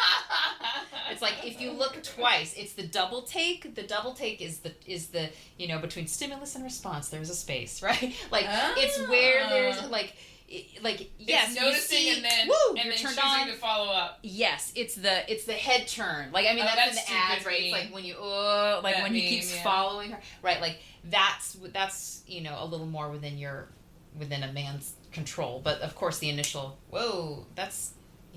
that's not faultable. That's not biological. That's not, what's that line, looking at a woman with lust in your heart is adultery. Right. I would not think that would apply to the first, she's right there. It would be feeding the habit by look. Okay. Are you continue to think about her after she's passed? Are you intentionally playing out scenarios rather than distracting yourself with some other thought or like redirect, Redirect. Right? Like, that's definitely a part of what I have heard men talk about. Is like you get habits of redirection of your attention so that you don't practice dwelling on someone who you're not wedded to, basically. Right. But you can't help but the thoughts. Exactly. And it's funny because I feel like that is simultaneously a very Christian concept, but also a very not Christian concept. Because I think there's a lot of new agey spiritualism that dwells on redirecting your attention, on mindfulness. I mean, my yoga teacher used to say to me, your most frequent thought becomes your most present reality. And so it's like you feed the mind, and if you have to be careful what you feed the mind, because if you feed the mind, that's what you create your reality through the thoughts that run through your head. I think it's probably just a component of all wisdom traditions, whether that's Eastern or whether it's Jewish or Christian. It's a psychotechnology, exactly. So universal, in all the traditions. Because it seems I guess when I say non-Christian, I mean it doesn't seem like that advice is particularly. It's for a moral purpose, but it doesn't seem like that advice is about the content of the thought. It's a recognition that we have the power to change our thoughts. Yes. I mean, in that particular line, obviously it's being directed to a particular... I'm having, in general, this sort of moment where I'm realizing that so much of what I thought I knew about the Bible is not what the Bible really says, because it's been so decontextualized from where it appears in the Gospels, in common culture. Right. Well, I mean, like along those lines, when Jesus says that about lust, like right before it, he's saying the same thing about anger. Like about being angry at your brother, like versus just kind of inside, or whether you like call him a name, and you've murdered him in your heart, right? It's the same idea about the thoughts. So it's not just about lust. It's about this whole approach to, the sin in your heart really counts. You can't just be like, well, I didn't do anything, so it's not really bad. It's like, Right, it counts, but it doesn't count in the same way. Right, it doesn't. And the reason it doesn't count in the same way is because there's obviously a difference between thinking something and doing something, but there's also a relationship between thinking something and doing something. Right, it's the seed which is and the why, fruit. Right. There we go. That sounds very Christian. It is. But in this context of porn, I think that's what... It's interesting because the seed and the fruit is the Christian argument against porn. Dworkin's argument is kind of the opposite, because she's kind of saying, this is the fruit, so it is what it is. She's not trying to make an argument about the intentionality of porn. She's trying to say, it's exactly what it looks like. If it looks abuse, it's abuse. That's right. To get rid of this idea of it being fantasy. Like, it is reality. It is as it appears. Right. I think 80% of people could probably agree on one of those. Right. However you get there. However you get there. Yeah. All right. So, speaking of 80%, let's talk about the total, not 80%ism of Schlafly and Dworkin. So Dworkin ends up writing a book called Right Wing Women. And we're going to talk about that now. We're going to talk about the glass half empty vision from Dworkin. Yes. And the glass half full vision from Schlafly. All right. So that you're going to read from Dworkin. Sure. Go ahead. Okay. Right-wing women have surveyed the world. They find it a dangerous place. They see that work subjects them to more danger from more men. It increases the risk of sexual exploitation. They see that creativity and originality in their kind are ridiculed. They see women thrown out of the circle of male civilization for having ideas, plans, visions, ambitions. They see that traditional marriage means selling to one man, not hundreds, the better deal. They see that the streets are cold, and that the women on them are tired, sick, and bruised. They see that the money they can earn will not make them independent of men, and that they will still have to play the sex games of their kind, at home and at work too. They see no way to make their bodies authentically their own and to survive in the world of men. They know too that the left has nothing better to offer. Leftist men also want wives and whores. Leftist men value whores too much and wives too little. Right-wing women are not wrong. They fear that the left, in stressing impersonal sex and promiscuity as values, will make them more vulnerable to male sexual aggression, and that they will be despised for not liking it. They are not wrong. Right-wing women see that within the system in which they live, they cannot make their bodies their own, but they can agree to privatized male ownership. Keep it one-on-one, as it were. They know that they are valued for their sex organs, and their reproductive capacity, and so they try to up their value through cooperation, manipulation, conformity, through displays of affection or attempts at friendship, through submission and obedience, and especially through the use of euphemism, femininity, total woman, good, maternal instinct, motherly love. Their desperation is quiet. They hide their bruises of body and heart. They dress carefully and have good manners. They suffer. They love God. They follow the rules. They see that intelligence displayed in a woman is a flaw, that intelligence realized in a woman is a crime. They see the world they live in, and they are not wrong. They use sex and babies to stay valuable because they need a home, food, clothing. They use the traditional intelligence of the female, animal, not human. They do what they have to survive. Okay. That's pretty dark. Pretty dark. All right, I'll read from Schlafly's essay, What's Wrong with Equal Rights for Women, which is the article that launched her successful movement to defeat the ERA. Of all the classes of people who ever lived, the American woman is the most privileged. We have the most rights and rewards and the fewest duties. Our unique status is the result of a fortunate combination of circumstances. We have the immense good fortune to live in a civilization that respects the family as the basic unit of society. This respect is part and parcel of our laws and customs. It is based on the fact of life which no legislation or agitation can erase, that women have babies and men don't. If you don't like this fundamental difference, you will have to take up your complaint with God because He created us this way. The fact that women, not men, have babies is not the fault of selfish and domineering men, or the establishment, or any clique of conspirators who want to oppress women. It's simply the way God made us. Our Judeo-Christian civilization has developed a law and custom that, since women bear the physical consequences of the Sex Act, men must be required to pay in other ways. These laws and customs decree that a man must carry his share by physical protection and financial support of his children and of the woman who bears his children, and also by a code of behavior that benefits and protects both the woman and the children. This is accomplished by the institution of the family. Our respect for the family as the basic unit of society, which is ingrained in the laws and customs of our Judeo-Christian civilization, is the greatest single achievement in the history of women's rights. It assures a woman the most precious and important right of all, the right to keep her own baby and to be supported and protected in the enjoyment of watching her baby grow and develop. The institution of the family is advantageous for women for many reasons. After all, what do we want out of life? To love and be loved? Mankind has not discovered a better nest for a lifetime of reciprocal love. A sense of achievement? A man may search 30 to 40 years for accomplishment in his profession. A woman can enjoy real achievement when she is young by having a baby. She can have the satisfaction of doing a job well and being recognized for it. Do we want financial security? We are fortunate to have the great legacy of Moses, the Ten Commandments, especially, honor thy father and thy mother, that thy days be long upon the land. Children are a woman's best social security, her best guarantee of social benefits such as an old age pension, unemployment compensation, workers' compensation, and sick leave. The family gives a woman the physical, financial, and emotional security of the home for all her life. The second reason why American women are a privileged group is that we are the beneficiaries of a tradition of special respect for women that dates from the Christian age of chivalry. The honor and respect paid to Mary, the mother of Christ, resulted in all women, in effect, being put on a pedestal. She goes on to list many other practical benefits and privileges American women have. We'll skip that, and this is the closing. It is time to set the record straight. The claim that American women are downtrodden and unfairly treated is the fraud of the century. The truth is that American women never had it so good.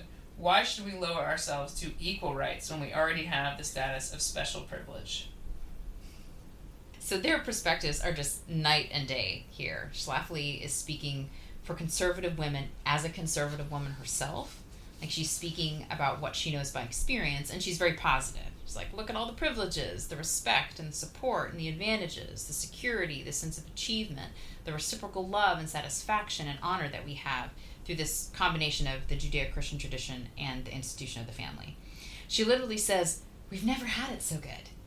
Which is funny to me because, just as a personal note, an aside here, that phrase, you've never had it so good, is a running joke in my house between my husband and me. It's in that, it's a line in the cult classic movie, The Princess Bride. My husband loves that film. I have seen it, but I don't have it memorized like he does. Okay. Yeah, my husband literally has it memorized. He, memorized it as a child. I've seen it a bazillion times. But there's this scene between this really old couple, Miracle Max, and his wife, Valerie, and he starts, fibbing. He's lying, and she jumps out and points a finger at him and says, liar, liar, liar! And he says, get back, witch. She says, I'm not a witch, I'm your wife. And after what you just said, I'm not even sure I want to be that anymore. And he says, you've never had it so good. It's Billy Crystal, right? Okay. So there's this line by a man minimizing a woman's concerns, you've never had it so good. And my husband and I will use that and play with it, usually in the context of him doing something very sweet and thoughtful, and the opposite of sexist. I'll catch him unloading the dishwasher, which is my least favorite chore, and I hate it. I'll see him doing it, and I'll give him a kiss, and I'll say, I've never had it so good. That's awesome.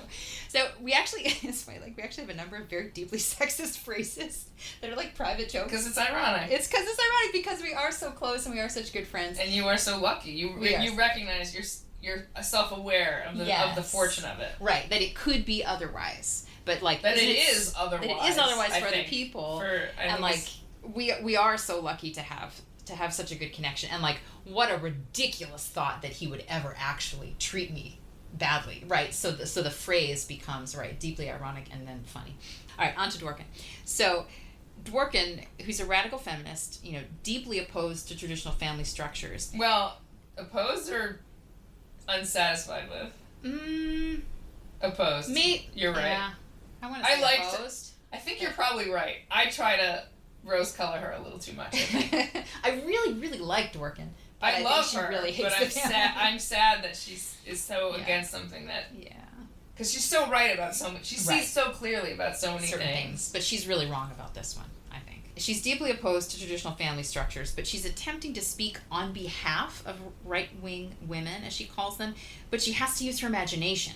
She's attempting to describe the world as right-wing women see it, and she describes their calculating choices, the trade-offs they're willing to make, right? She says that they use their animal intelligence to survive, which is a not-so-subtle jab, I feel like, because she's intimating that their decisions are base decisions, instinctual rather than enlightened, regrettable but forgivable.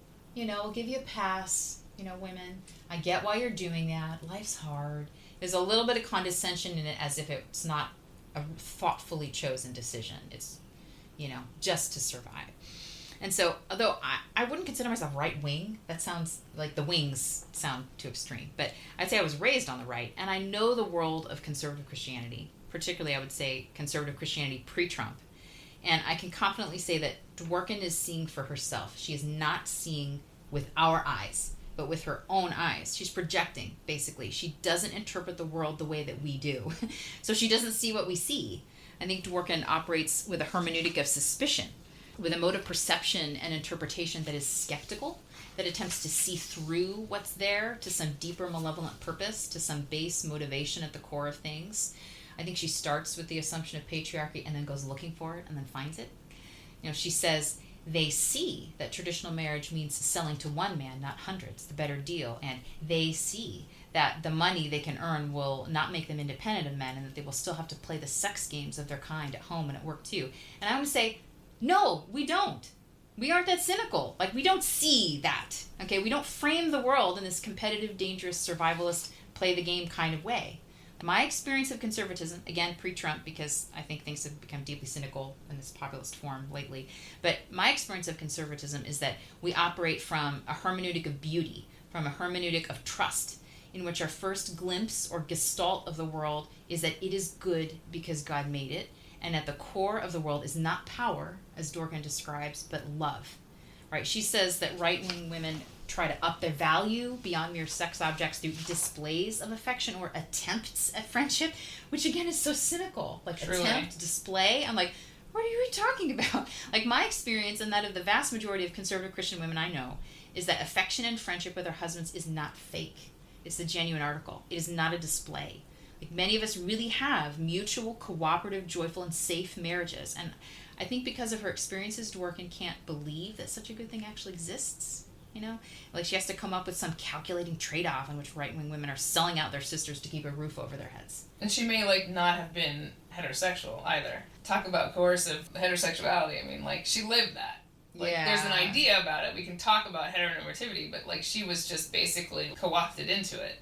Like, she didn't have a choice because the way that she entered sexual experience was completely... That's right. You know, it was abusive. Right. Yeah. And I can't say that it's never been the case for any traditional woman that you know, I'm sure there have been women who have been calculating in this way and who have, you know, played the game. Pride and Prejudice. Yeah. All the episodes are blurring together. That's true. Yeah, so I'm sure it happens. But in my experience of living in the world that I know of conservative women, that would be the exception.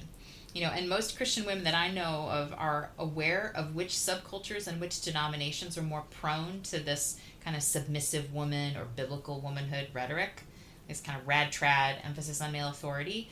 Like, in the wake of Me Too, there was a church too movement. Oh, you know. Really? Oh, yeah. I missed that. Oh, so we have our own, like, abuse within churches and pastoral abuse and, like, men on elder boards covering things up, you know, like, we've had our own. Like, we get it. You know, like, so we're aware of these issues in the way that, like, a healthy person is aware of, like, having carpal tunnel in their right hand. Like, it doesn't mean that the whole body is diseased and on death's door, right? It means conservative Christianity has its vulnerabilities, and we have to practice sisterly solidarity in exposing abuse, sticking up for each other, right?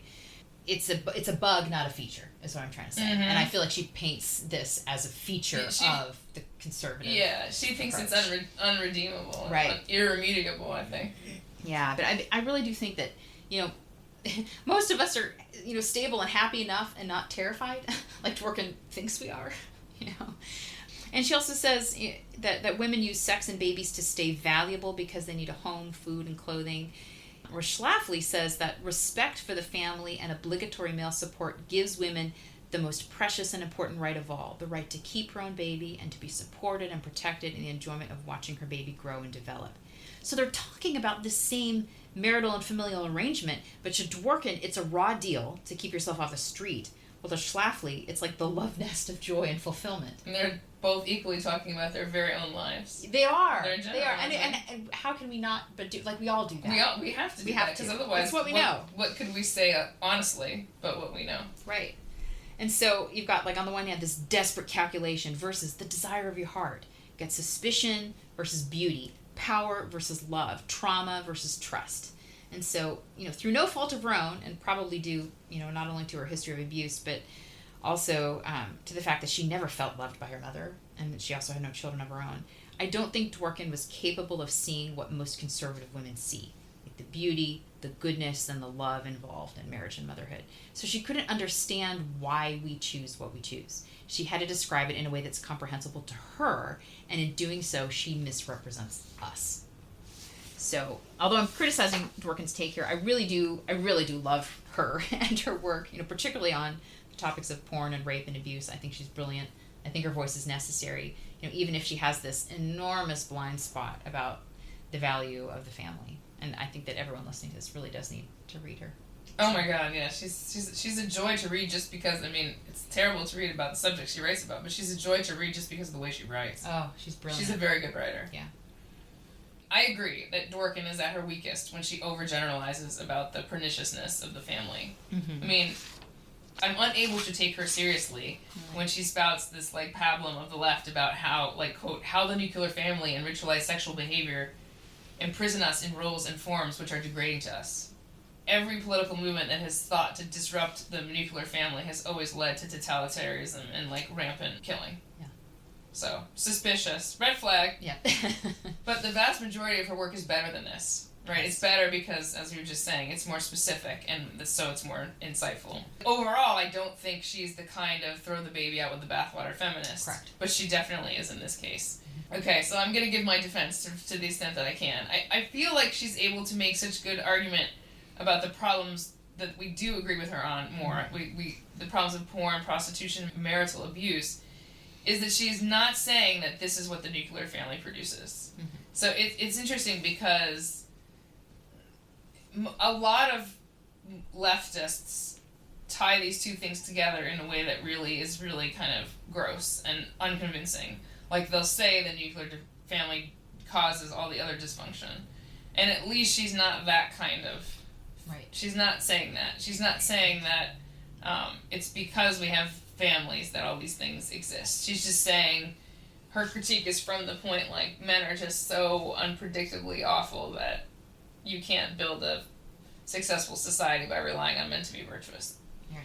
So, because I think she knows that there can be virtue in family relationships, and she talks very movingly, actually, about her father's dedication to her, both herself and her brother. Mm-hmm. So she isn't saying, like so many leftist movements that take their cues either from childhood difficulties or Marxist theory or both, that the family as an institution must be destroyed because it is an anti-revolutionary and fundamentally oppressive structure. Mm. What she's saying, I think, is that the society where marriage is viewed as the main social structure between men and women and children does not have a way to protect women from the failures of that structure. Yeah, that's a good point. I mean, at least what Dworkin says about these failures isn't theoretical. She speaks from the experience of having been a battered wife and having very little legal or social recourse or refuge from her abuser. Right. So while, yeah, she has to make up a lot of what she cannot see about women who are happy, she's not making up the things she says about women who are not. That's right, exactly. I think her position could be most charitably summed up like this. It's not that the family cannot ever protect women. She just has the receipts to show that the laws and the culture of patriarchy are not sufficient in all cases. There's an insufficient safety net for women who are married to bad men. Yeah. There were even greater social impediments 40 years ago, but she's still, I think, largely correct. Mm-hmm. And I don't think either of our political parties is really serious about ending male violence against women. Mm-hmm. I mean, maybe it's not something that can be realistically accomplished through politics. And I'm pretty sure that she died believing that she didn't. I think she lost her faith in politics by the time she died. That politics could protect women from male violence. Yeah. Do you know if she ever came up with some alternative? I think she saw the role for the state to, like, step in, and I think she also knew that, like, the state is just a bunch of people, and half the people in the world are men. So, and 25% of the women are, like, right there with the men, you know, like, let's have some porn, it's liberating, you know. So it's just not gonna work. So, yeah. It's not really a solvable problem, you know. Oh.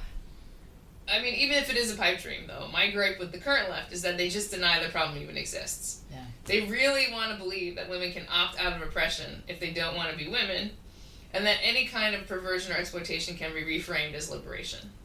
I wish the Democratic Party could come back from this cloud cuckoo land on the issue of what is good for women. It doesn't mean we have to bring back the stocks and shame lusty women in the public square. But it does mean, I think, we have to stop defending porn and prostitution as socially desirable outcomes for any woman. We're never going to be able to deal with the pervasive issue of violence against women if we can't speak honestly about the pernicious effects of pornography. Dworkin is out of style now among radical feminists because she wouldn't close her eyes to this reality. Yeah. I mean, she's just and I love her for that. Yeah. Now more than ever, there really is this leftist notion that if you can just change the language or change the way you treat somebody or change the way you talk about it, that the harm disappears. And it's like, that's not how the real world works, people. No. You can't redefine a problem out of existence. If suddenly a man can be a woman and a man who rapes a woman can be a woman, you can literally eliminate male violence against women because you can define it out of existence. That's right. And the statistics will look better. Look, reduce male violence. There's no male violence. It's just women, you know. It's just women with penises raping other women. Women, exactly. What male violence? We've successfully socialized men not to rape. Because that's literally been the argument. I mean, it really is, like, there's just so many examples of this, like, we really believe that if we say the right things and change the words and use the correct words, that harm disappears. And it's like, no. Because, like, just because you don't, Charles Murray talks about this, you go from, like, bastard to illegitimate child to single mother. Oh, interesting. Right, and it's like, no, actually, like, I mean, I agree that it would suck to be, called a bastard. I mean, but bullying always sucks. Doesn't matter what they're saying. But his point is more like, well, the child doesn't have a father. Like, no matter what you call that, you're not changing that. That's right. And it's you're still not changing that. It's still hurtful for the child, and with a bad effect on the child, even if the language sounds nicer when people talk about it and there's less stigma surrounding it. The lack is still there. The harm and the lack is still there, even if the language reduces the stigma. I actually been thinking, like, the more we talk about, our problems with the way that, like, I think what we've just decided is, like, capital B bad, capital F feminism. That's like, fight bad feminism. That'll be our t-shirts. We should do t-shirts. We should. The more we talk about, bad feminism, the more I realize how much we take for granted. The fact that I can leave my house wearing pretty much whatever I want and not have to think, oh, am I going to be, like, attacked or harassed because I'm a woman walking on my own to my job. Like, we're lucky. So I actually do have a lot of sympathy for Schlafly's kind of, like, thank God we're in America kind of attitude. Separate from her religious slant, which I don't really share. Yeah. But we are lucky. Because, I mean, Afghanistan is an extreme, but there's lots of places in between, like Egypt, like you read about, like, just routine sexual harassment of women in public. I mean, we are very lucky, and it seems like, in general, like, my sort of, like, don't tempt fate kind of attitude, my sort of, secular Jewish cynicism says, don't mess with it. It is this kind of thing of, like, why is there this urge to push things even further? Like, why do women have to think, like, I should be able to wear whatever I want and not attract, XYZ, nothing bad should happen to me? It's like, there's only two ways to achieve that. One is to have an incredibly authoritarian state. Like, Singapore does not have these kinds of problems, because if you get caught doing anything, they just chop one of your hands off. I mean, not quite literally, but they do, like, public floggings. They do, like... Whoa. Yeah, no. Okay. Singapore is, like, a very authoritarian state in the sense of their, like, punishment. Wow. So, like, but it's a very safe place. If you follow all the Remember, rules. Trade-offs, yes. No solutions, right? Yes. So, to me, it feels a lot of this, like, progressivism feels like this blind, like, why do we have to push things to the absolute maximum? Why can't we be satisfied with the fact that, certain things are provocative? It's like what we're talking about with porn. It's like, I think men have a right to walk in public without seeing naked women, just as I have mostly naked women. Yeah. Just as I should have a right to see, like, to not see, like, men in their adult diapers at, in a pride parade. Yeah. Like, I feel like we owe each other certain... Yeah. It's decorum. Well, I was digging through our notes. Oh, really? There was decorum. We had this whole exchange about decorum. Yeah. Well, and I love even that phrase, like, this is what we owe one another. Right? Absolutely. That gets at relationship and virtue. Yeah, and social contract. The connectedness. It's like, I'm not just this autonomous person that can wear whatever I want and go do whatever I want. It's like, without affecting anybody. It's exactly. Like you're affecting other people all the time. So you at least owe them the courtesy or the decorum of thinking, how might this affect someone else? Not that you have to be totally controlled by it, but you have to think about it. You should definitely think about it. And it's one of those things where Dworkin didn't do anything to be the victim she was. I mean, she didn't bring that on herself. No. But at the same time, this attitude, and I think that's why she was able to make such a convincing case to say that reframing these things that are harms, that are indisputably harms, to try to reframe pornography to be liberating is a wrong path. Because she's saying, no, you can't reframe harm, because I felt this harm, and there is nothing I can do to reframe it to make it not harm. That's right. I think it would feel deeply insulting and re-traumatizing to hear people describe the awful things that have happened to you and to try to spin it in more positive way. I would hate that if it happened to me. I think she was felt in a very deep sense of betrayal. Yeah. Right. Not just by women on the left, but also by men on the left. And I mean, she's... One of her great insights without meaning to have it is perhaps this idea that she knew, that she recognized that men are men first and political second. That's what that passage really means. And I think that's true. I think it's absolutely true. Yeah. I think it's absolutely true. Yeah. Well, if that's true, then is it also true that women are women first and political second? It has a different flavor. Clearly. Although I'm Which sure is, I think, what we're trying to figure out and learn, is that we are women before we are political creatures, so we can talk to one another and come to consensus because we're women first before any other allegiance like that. Maybe Dworkin doesn't realize that not all women want the same thing either. Because she's thinking like, if you don't want to get married and you don't want to have kids, you're fucked. And most women are thinking, but I want to get married and I want to have kids, so it's fine. Right. And it's hard to see the other side. Like, I mean, it's hard to, like, I don't know what it's like to be not attracted to men in a society where most men are attracted to women. I haven't experienced that. I don't know what that's like. Yeah. I imagine that's different. I imagine it's really different. Well, it's that problem of the rule and the exception again. Mm-hmm. Like that they can, the rule can be callous and think that exception is invisible and doesn't matter. And then the exception can, like, take such umbrage at the fact that most people aren't like them and feel oppressed by just the fact that they're outside of the norm.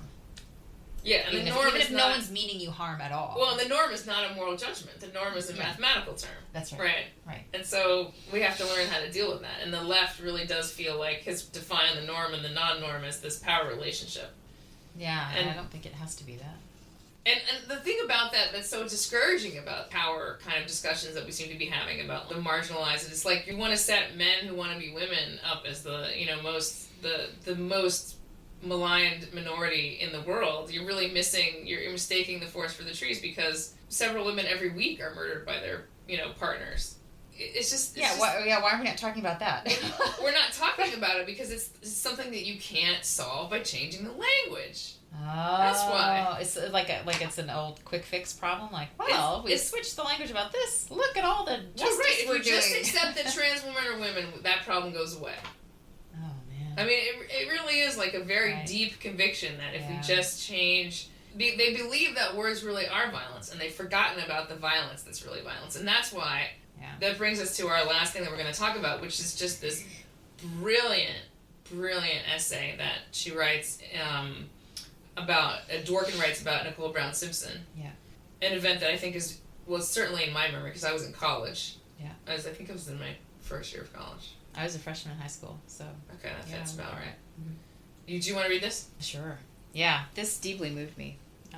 And apparently you said you can find it on YouTube. We'll put that in the show notes. Yeah, it's of her at a book tour or whatever, reading this essay. It's very powerful. On the same day, the police who beat Rodney G. King were acquitted in Simi Valley. A white husband who had raped, beaten, and tortured his wife, also white, was acquitted of marital rape in South Carolina. He kept her tied to a bed for hours, her mouth gagged with adhesive tape. He videotaped a half hour of her ordeal, during which he cut her breasts with a knife. The jury, which saw the videotape, had 8 women on it. Asked why they acquitted, they said he needed help. They looked right through the victim, afraid to recognize any part of themselves, shamed by her violation. There were no riots afterward. The governing reality for women of all races is that there is no escape from male violence, because it is inside and outside, intimate and predatory. While race hate has been expressed through forced segregation, woman hate is expressed through forced closeness, which makes punishment swift, easy, and sure. In private, women often empathize with one another across race and class because their experiences with men are so much the same. But in public, including on juries, women rarely dare. For this reason, no matter how many women are battered, each one is alone. Surrounded by family, friends, and a community of affluent acquaintances, Nicole Simpson was alone. Having turned to police, prosecutors, victims' aid, therapists, and a women's shelter, she was still alone. Ronald L. Goldman may have been the only person in 17 years with the courage to try to intervene physically in an attack on her. And he's dead, killed by the same hand that killed her, an expensively gloved, extra-large hand. Though the legal system has mostly consoled and protected batterers, when a woman is being beaten, It's the batterer who has to be stopped, as Malcolm X used to say, by any means necessary, a principle all women had better learn. A woman has a right to her own bed, a home she can't be thrown out of, and for her body not to be ransacked and broken into. She has a right to safe refuge, to expect her family and friends to stop the batterer, by law or force, before she's dead. She has a constitutional right to a gun and a legal right to kill if she believes she's going to be killed, and a batterer's repeated assaults should lawfully be taken as intent to kill. Everybody's against wife abuse, but who's prepared to stop it?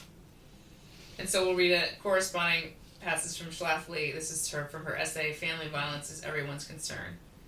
While the main source of fear for most people is violent crime by strangers, some Americans find that their own family members are the source of their most intense fear. They do not have to step outside their own houses to be abused, assaulted, maimed, or killed. Usually it is the man in the family who abuses his wife or children. The head of the household, the very one charged with providing support and safety to the family, may actually inspire anything but secure feelings.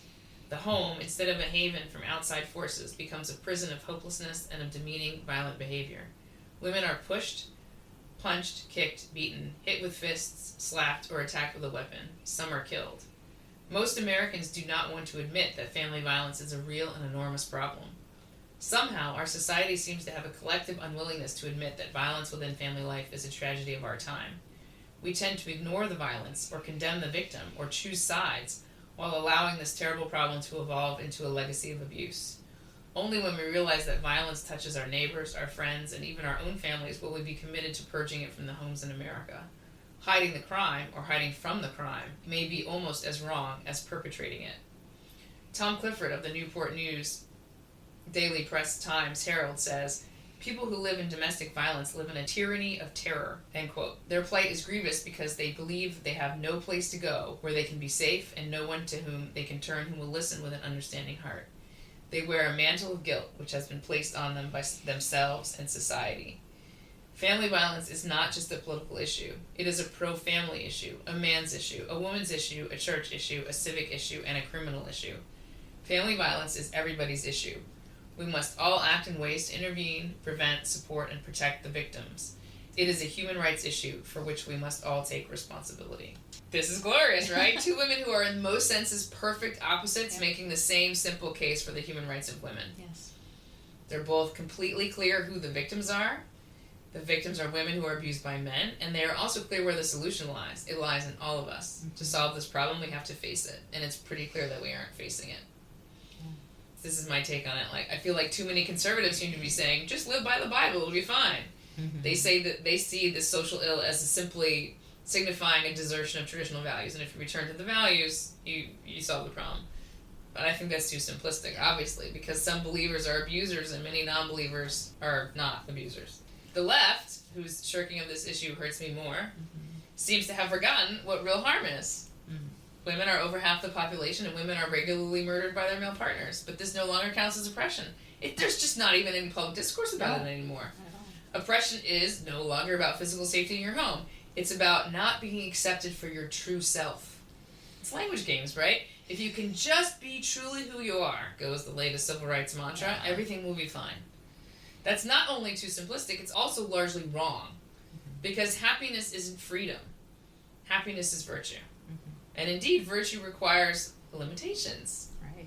So this comes back to the old age Marxist axe grinding against the family.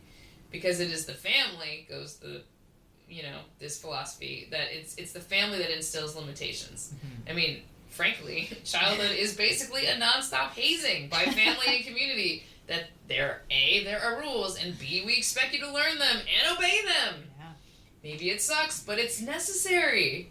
Jordan Peterson is he says that, if you haven't raised your child to be acceptable to other adults by the time they're 5, you fucked up. You failed. Yeah. They can't come back.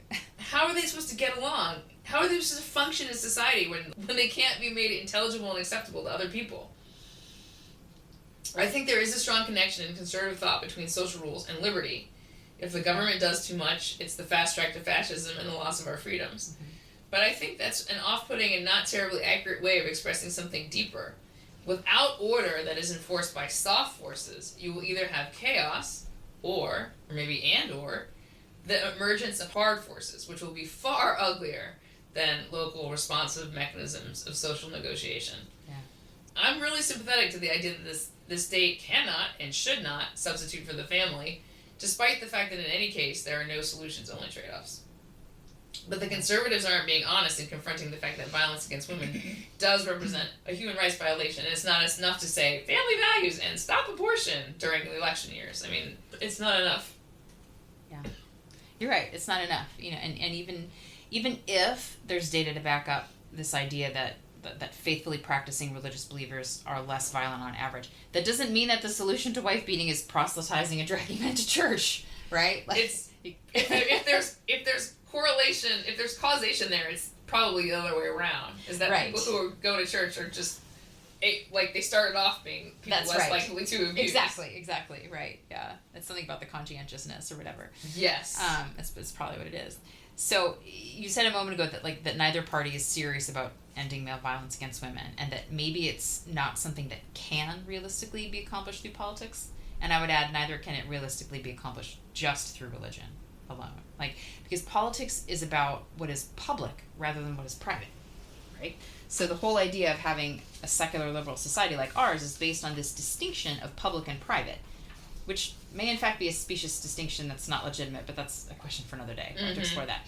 But under this system, politics deals with public matters, but what happens in the home, what happens between the sheets, what too often happens in cases of domestic violence and coercion and rape and intimidation, that occurs in the private realm, right? It's the realm of he said, she said. And our justice system is horrible at investigating and successfully prosecuting rape because it's so intimate and private. Right? In most rape cases, the question isn't whether intercourse happened, but whether it was consensual. And since the vast majority of rapes are perpetrated by someone the victim knows or has already been intimate with before, it's really difficult to prove a lack of consent. So, and we're also inheritors of that kind of not my business vision of neighborliness. Oh, that, fences. Yeah, Oh, that the poet Robert Frost wrote about, right, in his poem Mending Wall, good fences make good neighbors, right? When Dworkin was screaming as her husband beat the shit out of her, the neighbors on the floor below, they heard it. But good fences make good neighbors. It's not my business to stand between that man's fist and that woman's face. That's private. That's personal. So, according to the National Coalition Against Domestic Violence, 1 in 4 women has experienced severe intimate partner violence, and 1 in 10 women is raped by her intimate partner. And I do not know how a problem like this, which mostly happens in private, in relationships where the woman has some kind of dependency on the man, and leaving the abuser will only initiate stalking and terrorizing, how can that be adequately addressed within liberalism, which champions the privacy and freedom of the individual? Nobody wants the state in their bedroom. And right? We don't have a legal system where you can arrest the person before he commits the crime. Right. I think we have to rely on non-political strategies to transform intimate spaces. It used to be the case that extended family and neighbors were more up in each other's business. I know on a previous podcast you mentioned, that your husband, the way he was raised, that there was this sense if a man, mistreated a young woman, her father and brothers were gonna come after him, right? There was this we will be up in your business. You do not do that. It was personal, right? People got hurt, right? People were more up in each other's business, but I think that community stigma towards abuse and community support of the abused is going to be the front line in a way that police and the law can't be, because they're always too little, too late, even if they try their best to be on the victim's side. That's always after the fact, right? And like Dworkin says, every woman has a right to safe refuge, to expect her family and friends to stop the batterer by law or force before she's dead. And Schlafly says, we must all act in ways to intervene, prevent, support, and protect the victims. It's a human rights issue for which we all must take responsibility. I think this taking responsibility, it can look like a myriad of different things. Yes, it could mean volunteering at a hotline or a rape crisis shelter. It can mean standing in between a man's fist and a woman's face, or calling the cops. Those are sort of the obvious things. But I think it can also mean raising self-controlled and respectful sons, raising outspoken daughters with firm personal boundaries. It can mean being uncomfortably honest with a friend who's dating a man that gives you the creeps. Like, if you're a good man, go take Brazilian Jiu-Jitsu so you can know how to grapple and incapacitate somebody dangerous without hurting yourself. It can mean being the kind of non-judgmental listener who's gentle, who can kind of pick up on another woman's distress and help her figure out next steps. It can mean ensuring that your church has safeguarding procedures to prevent child abuse. It can mean limiting your teens' internet access so they can't see porn easily or often or at all, so it doesn't end up polluting their desires and attitudes towards women. It can mean openly talking about porn as prostitution, as disgusting, as degrading and evil. This one might be controversial, I don't know, but I'm going to say it anyway. It can also mean not laughing at Amber Heard when she testifies in a televised courtroom about being raped with a wine bottle by Johnny Depp. I mean, the internet just had a field day creating memes to add to her public humiliation. It was just shocking to me to see all these fangirls lining up at the courthouse to cheer for Johnny Depp, to see internet bros create memes about Amber Turd. In a text that was read in court, Johnny Depp hoped that Amber's quote-unquote rotting corpse is decomposing in the effing trunk of a Honda Civic, end quote. And so we're supposed to laugh like that was a joke, or be like, oh, how rude of you, Johnny, but he didn't really mean it, Like, what the hell? After all the intensity of the Me Too movement, we had this sick, cathartic throwback moment of, like, publicly castigating, that lying whore. And I think Amber was the scapegoat for our culturally collective overwhelm with Me Too. She ceased to be an individual human woman in that courtroom, and she just became a symbol that people could reject and ignore without getting in trouble for it. And like I was telling you the other day, I wish Dworkin was alive to write a scathing article about how the public pilloried Amber for crying on the stand as she recounted these scenes of domestic and sexual abuse by Depp, and so few people believed her. Like, the men on the jury said that her tears made them uncomfortable. Ouch. Like, oh, I'm so sorry, Mr. Juror, that you felt emotionally uncomfortable watching a woman cry in public about being violently raped. Did you happen to feel uncomfortable at all about the fact that she was raped? Or was it just, this public display of female emotion kind of got to you? Like, so sorry she couldn't couldn't discuss her abuse more calmly so that she could feel more comfortable in the courtroom. It just makes me livid. It's one of those lost the plot moments, right? And I was just so profoundly moved by Dworkin's writings about Nicole Brown Simpson. I cried when I was reading them. I cried when I read them right here. Yeah. The podcast. No, it's just horrible what Simpson endured, and the trial that should have brought her justice was reframed as being all about racism against OJ. Like, the real story that he was a longtime abuser, a rapist, a stalker, and a murderer got totally lost in favor of this shinier narrative about skin color. But like Dworkin said, it's the perpetrator, stupid. So I will never be the same after reading Dworkin's writings on abuse. I really think she changed something profound in me, because I'd never been exposed to anything like that. And I think I had rose-colored glasses from my own upbringing, my Schlafly-esque upbringing, and just the way that she can write about abuse and about what women suffer. I can forgive her for all the mistakes in there, just the fact that she can articulate what that experience is like. I feel it in my body when I read her words about that. I feel the sisterhood of that. Be like, what would it be like to be a woman terrified for your life? This man who says he loves you, and you don't know if you're going to survive to the next morning. It's very powerful. Illich talks about when people were more dependent on each other for survival, and he talks about how, like, you hadn't planted your garden, by a certain time, somebody would stick, like, a broom in your yard or something. Like, he talks about these little vignettes. Get your act together. About social reinforcement. And we really do live in this society where we believe that we can all just do our own thing as long as we're not harming another person. And if you're still a Schlafly, it's all fucking grand. Like, if you're you and me, it's fucking grand. We're fine. We get all the freedom. We get all the freedom and none of the downside. That's right. But if you're a woman who has nowhere to turn except the kind of, like, inefficient, captured, too late, dollar short, in a day late mechanisms of the state, you're fucked. I mean, you're dead, or you're terrified, or you're beaten. It's a very inequitable system. Right. It's like, I mean, some people say to me, oh, why do you care about this whole gender affirming care? This is not very many people that it's affecting. And it's like, by the numbers, yeah, it isn't.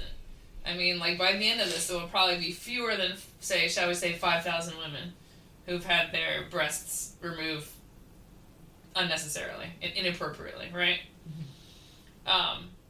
So, like, that's not in a country of, like, 330 million people. That's a very, very insignificant number of people. So what's your response to that? Well, the idea, it's this thing about, like, it's the disproportionate harm. Like, it harms those people irrevocably. Like, these families, like, it just... Yes. Right? So, part of it is just that we just don't have this way to compute our responsibility. And also, different things galvanize us for different reasons. I think there is this, like, the looking through the victim, because you're like, there's this thing, you want to just pretend that it can't happen to me. Because we don't actually, like, we kind of live in a world where you and I take for granted that it can't happen to us. We actually enjoy that luxury. Like, we live that. We live this, like, presumption of safeness, of safety, that many women don't live. And, I mean, ultimately, so what I was saying about Illich is, like, I think when people needed each other more economically, because they had to intervene when someone wasn't hoeing their garden, they also were just more, they were more in the habit of intervening about these other things. Like, you could no more fail to plant your garden than you could beat your wife. Because, like, it actually had an effect on the other person. Because if you were beating your wife, that meant that your wife wasn't able to do things the community needed her to do that were related to the harvest or the whatever. Right. Like, so everyone just has more stakes in one another's quote-unquote private lives. There wasn't such thing as That's right. It's this private-public distinction. It's this consumption-oriented lifestyle of, like, my property, my life, my privacy. They all go together. They go together as a bundle. And so, you know, you have to say to women, like, the trade-off for being able to, like, live alone, walk around, take an Uber, blah, blah, blah, and, like, most of the time, 99.99% of the time, perfect safety. The trade-off for that is that the women who are in the 0.01% have no recourse. It's the story of, what's that Ursula K. Le Guin story about, like, you know, the walking away from a molest or whatever that story is that I haven't read. I haven't read that either. But it's like, you know, if it's this one of these, I think it's kind of a cheap shot, but people say they like it. It's this idea that if, like, we can all live, if the world's perfect, but the requirement of the world being perfect is, like, locking, like, a certain number of children up in closets or something. It's one of those, like... Okay. Yeah, what's the cost for, like, sort of world peace at the cost of this tiny little kind of, this, like, person unforgivable amount of, like, this small scale but unforgivable, inhumane amount of suffering. And it's, like, it's a very leftist way to view the world, I would say. This freedom that we enjoy, it's great for us, but it's not great for the people who are who are getting the short end of the stick. Right. And the only way to change that, I don't think you can have a situation where you come to the rescue of someone, they're being abused by their husband, and then, but that's the exception to the rule. Like, we watch our own televisions and we live in our own houses and we don't talk to each other, but when there's something terrible going on, we're like, I'm right over there. That's a great point. You can't, that does not happen. That's right. It's everything or nothing. Wow. You're either involved or you're not involved. There's no such, like, call me in case of emergency. That's not how social relations fucking function. Right. That's just not it. Interesting. So on a practical note, like, a place to start to, you know, be a part of the solution rather than the problem of violence against women would be to just actually be involved in women's lives, to be present enough and make friends, and not just with people exactly where you are, but, like, more broadly. Because I feel like I don't know if there's a class difference. I have a feeling there is. There is, but it's subtle. Okay. I mean, I knew there was a woman who lived here who was killed by her husband, and he was incredibly controlling, and it was a murder-suicide. I mean, the only way that you can prevent something like that is to have such an integrated web of relationality that it's just, that there's just forces acting against that man being like that. Right, in a sense, when it's really being prevented, it's, like, prevented so far upstream, in a sense. Right, and you're gonna pay for pay. You're not gonna have the same amount of freedom. That's if you want that kind of protection. It really is. People will be in your business. There just are no solutions. We can't have this perfect world where we're all going about our business and all the bad guys get magically taken off to jail. That's not a thing. So there's a sense, like, the freedom grows as the bad guys grow. There's also, like, the space that we call our freedom is also the space where the tares can come up among the grain. Truly. It's like, truly. Okay. And when people talk about, Sinead O'Connor, who died, and she was famous because she ripped up a picture of the Pope in, 1992, when people weren't willing to have that conversation, right? Uh-huh.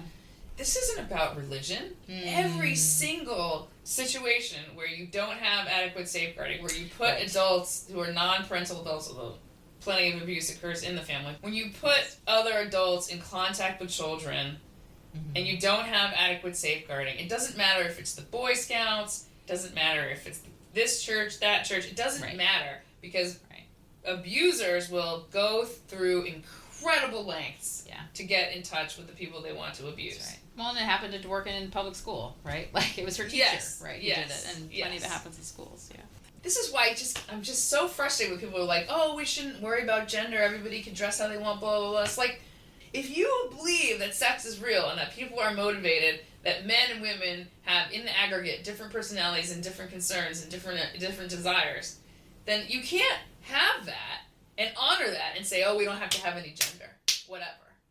No. Like, again, that's just, it's garbage language. Like, you cannot worry about, what it means to wear a skirt or wear pants. Like, fine. I mean, there are cultures where men wear skirts, sure, whatever. Yeah. But you can't be like, oh, it doesn't matter if you're male or female. We shouldn't care. Like, that's no better solution than redoing the language. Yeah. It should go without saying that places like where women give birth, why those were female-only spaces. Like, what the function of that is. And why that went unquestioned for, 1,000 million years. Yeah. It should be self-evident. And I feel like...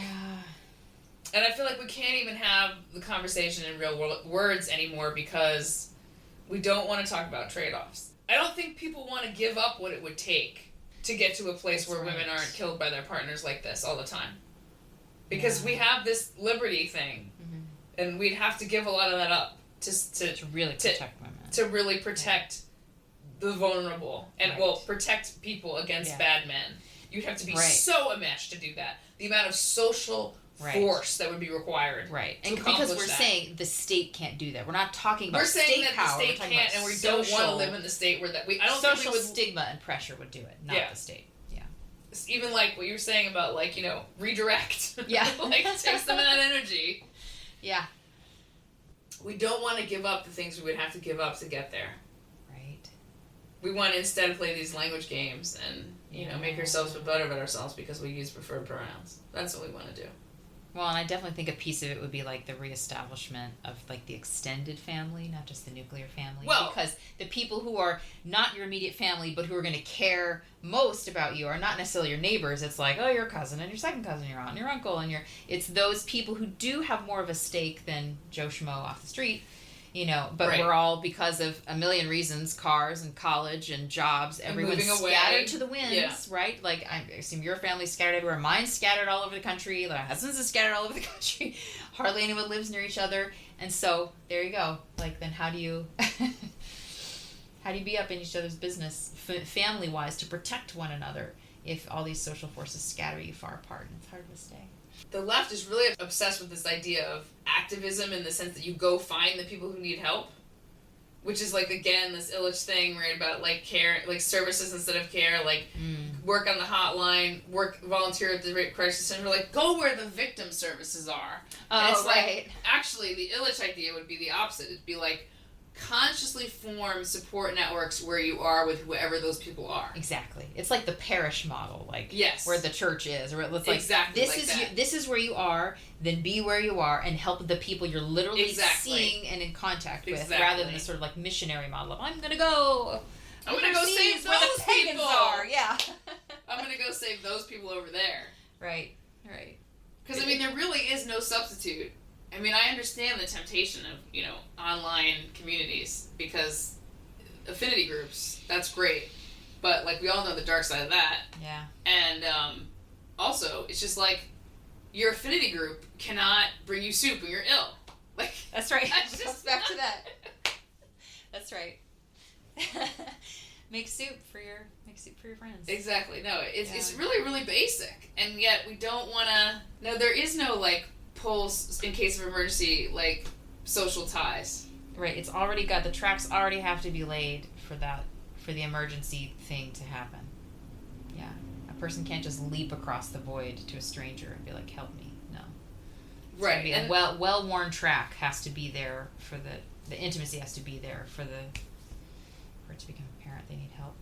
And and there is this temptation, without depending on the people that you're near to and without seeing intimately the foibles of the people you're near to, you're never going to be able to, like, see past, like, overcome that natural resistance of, like, nobody wanted to believe that OJ was that person.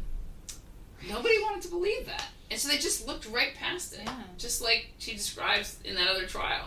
Yeah. Oh, that man needed help. Like, they just look right through it. Because they don't want to see it. Because they don't want to see it. Yeah. I get that. Mm-hmm. So, on that cheerful note. Well, kudos and thanks to Dworkin and to Schlafly for helping us to see. So. Good feminism is defined in our podcast by honoring reality, even if your truths don't match up. They're both genuine from reality, calling it what it is. That's right. Types of things. They're not trying to play language games with you. That's right. They're trustworthy.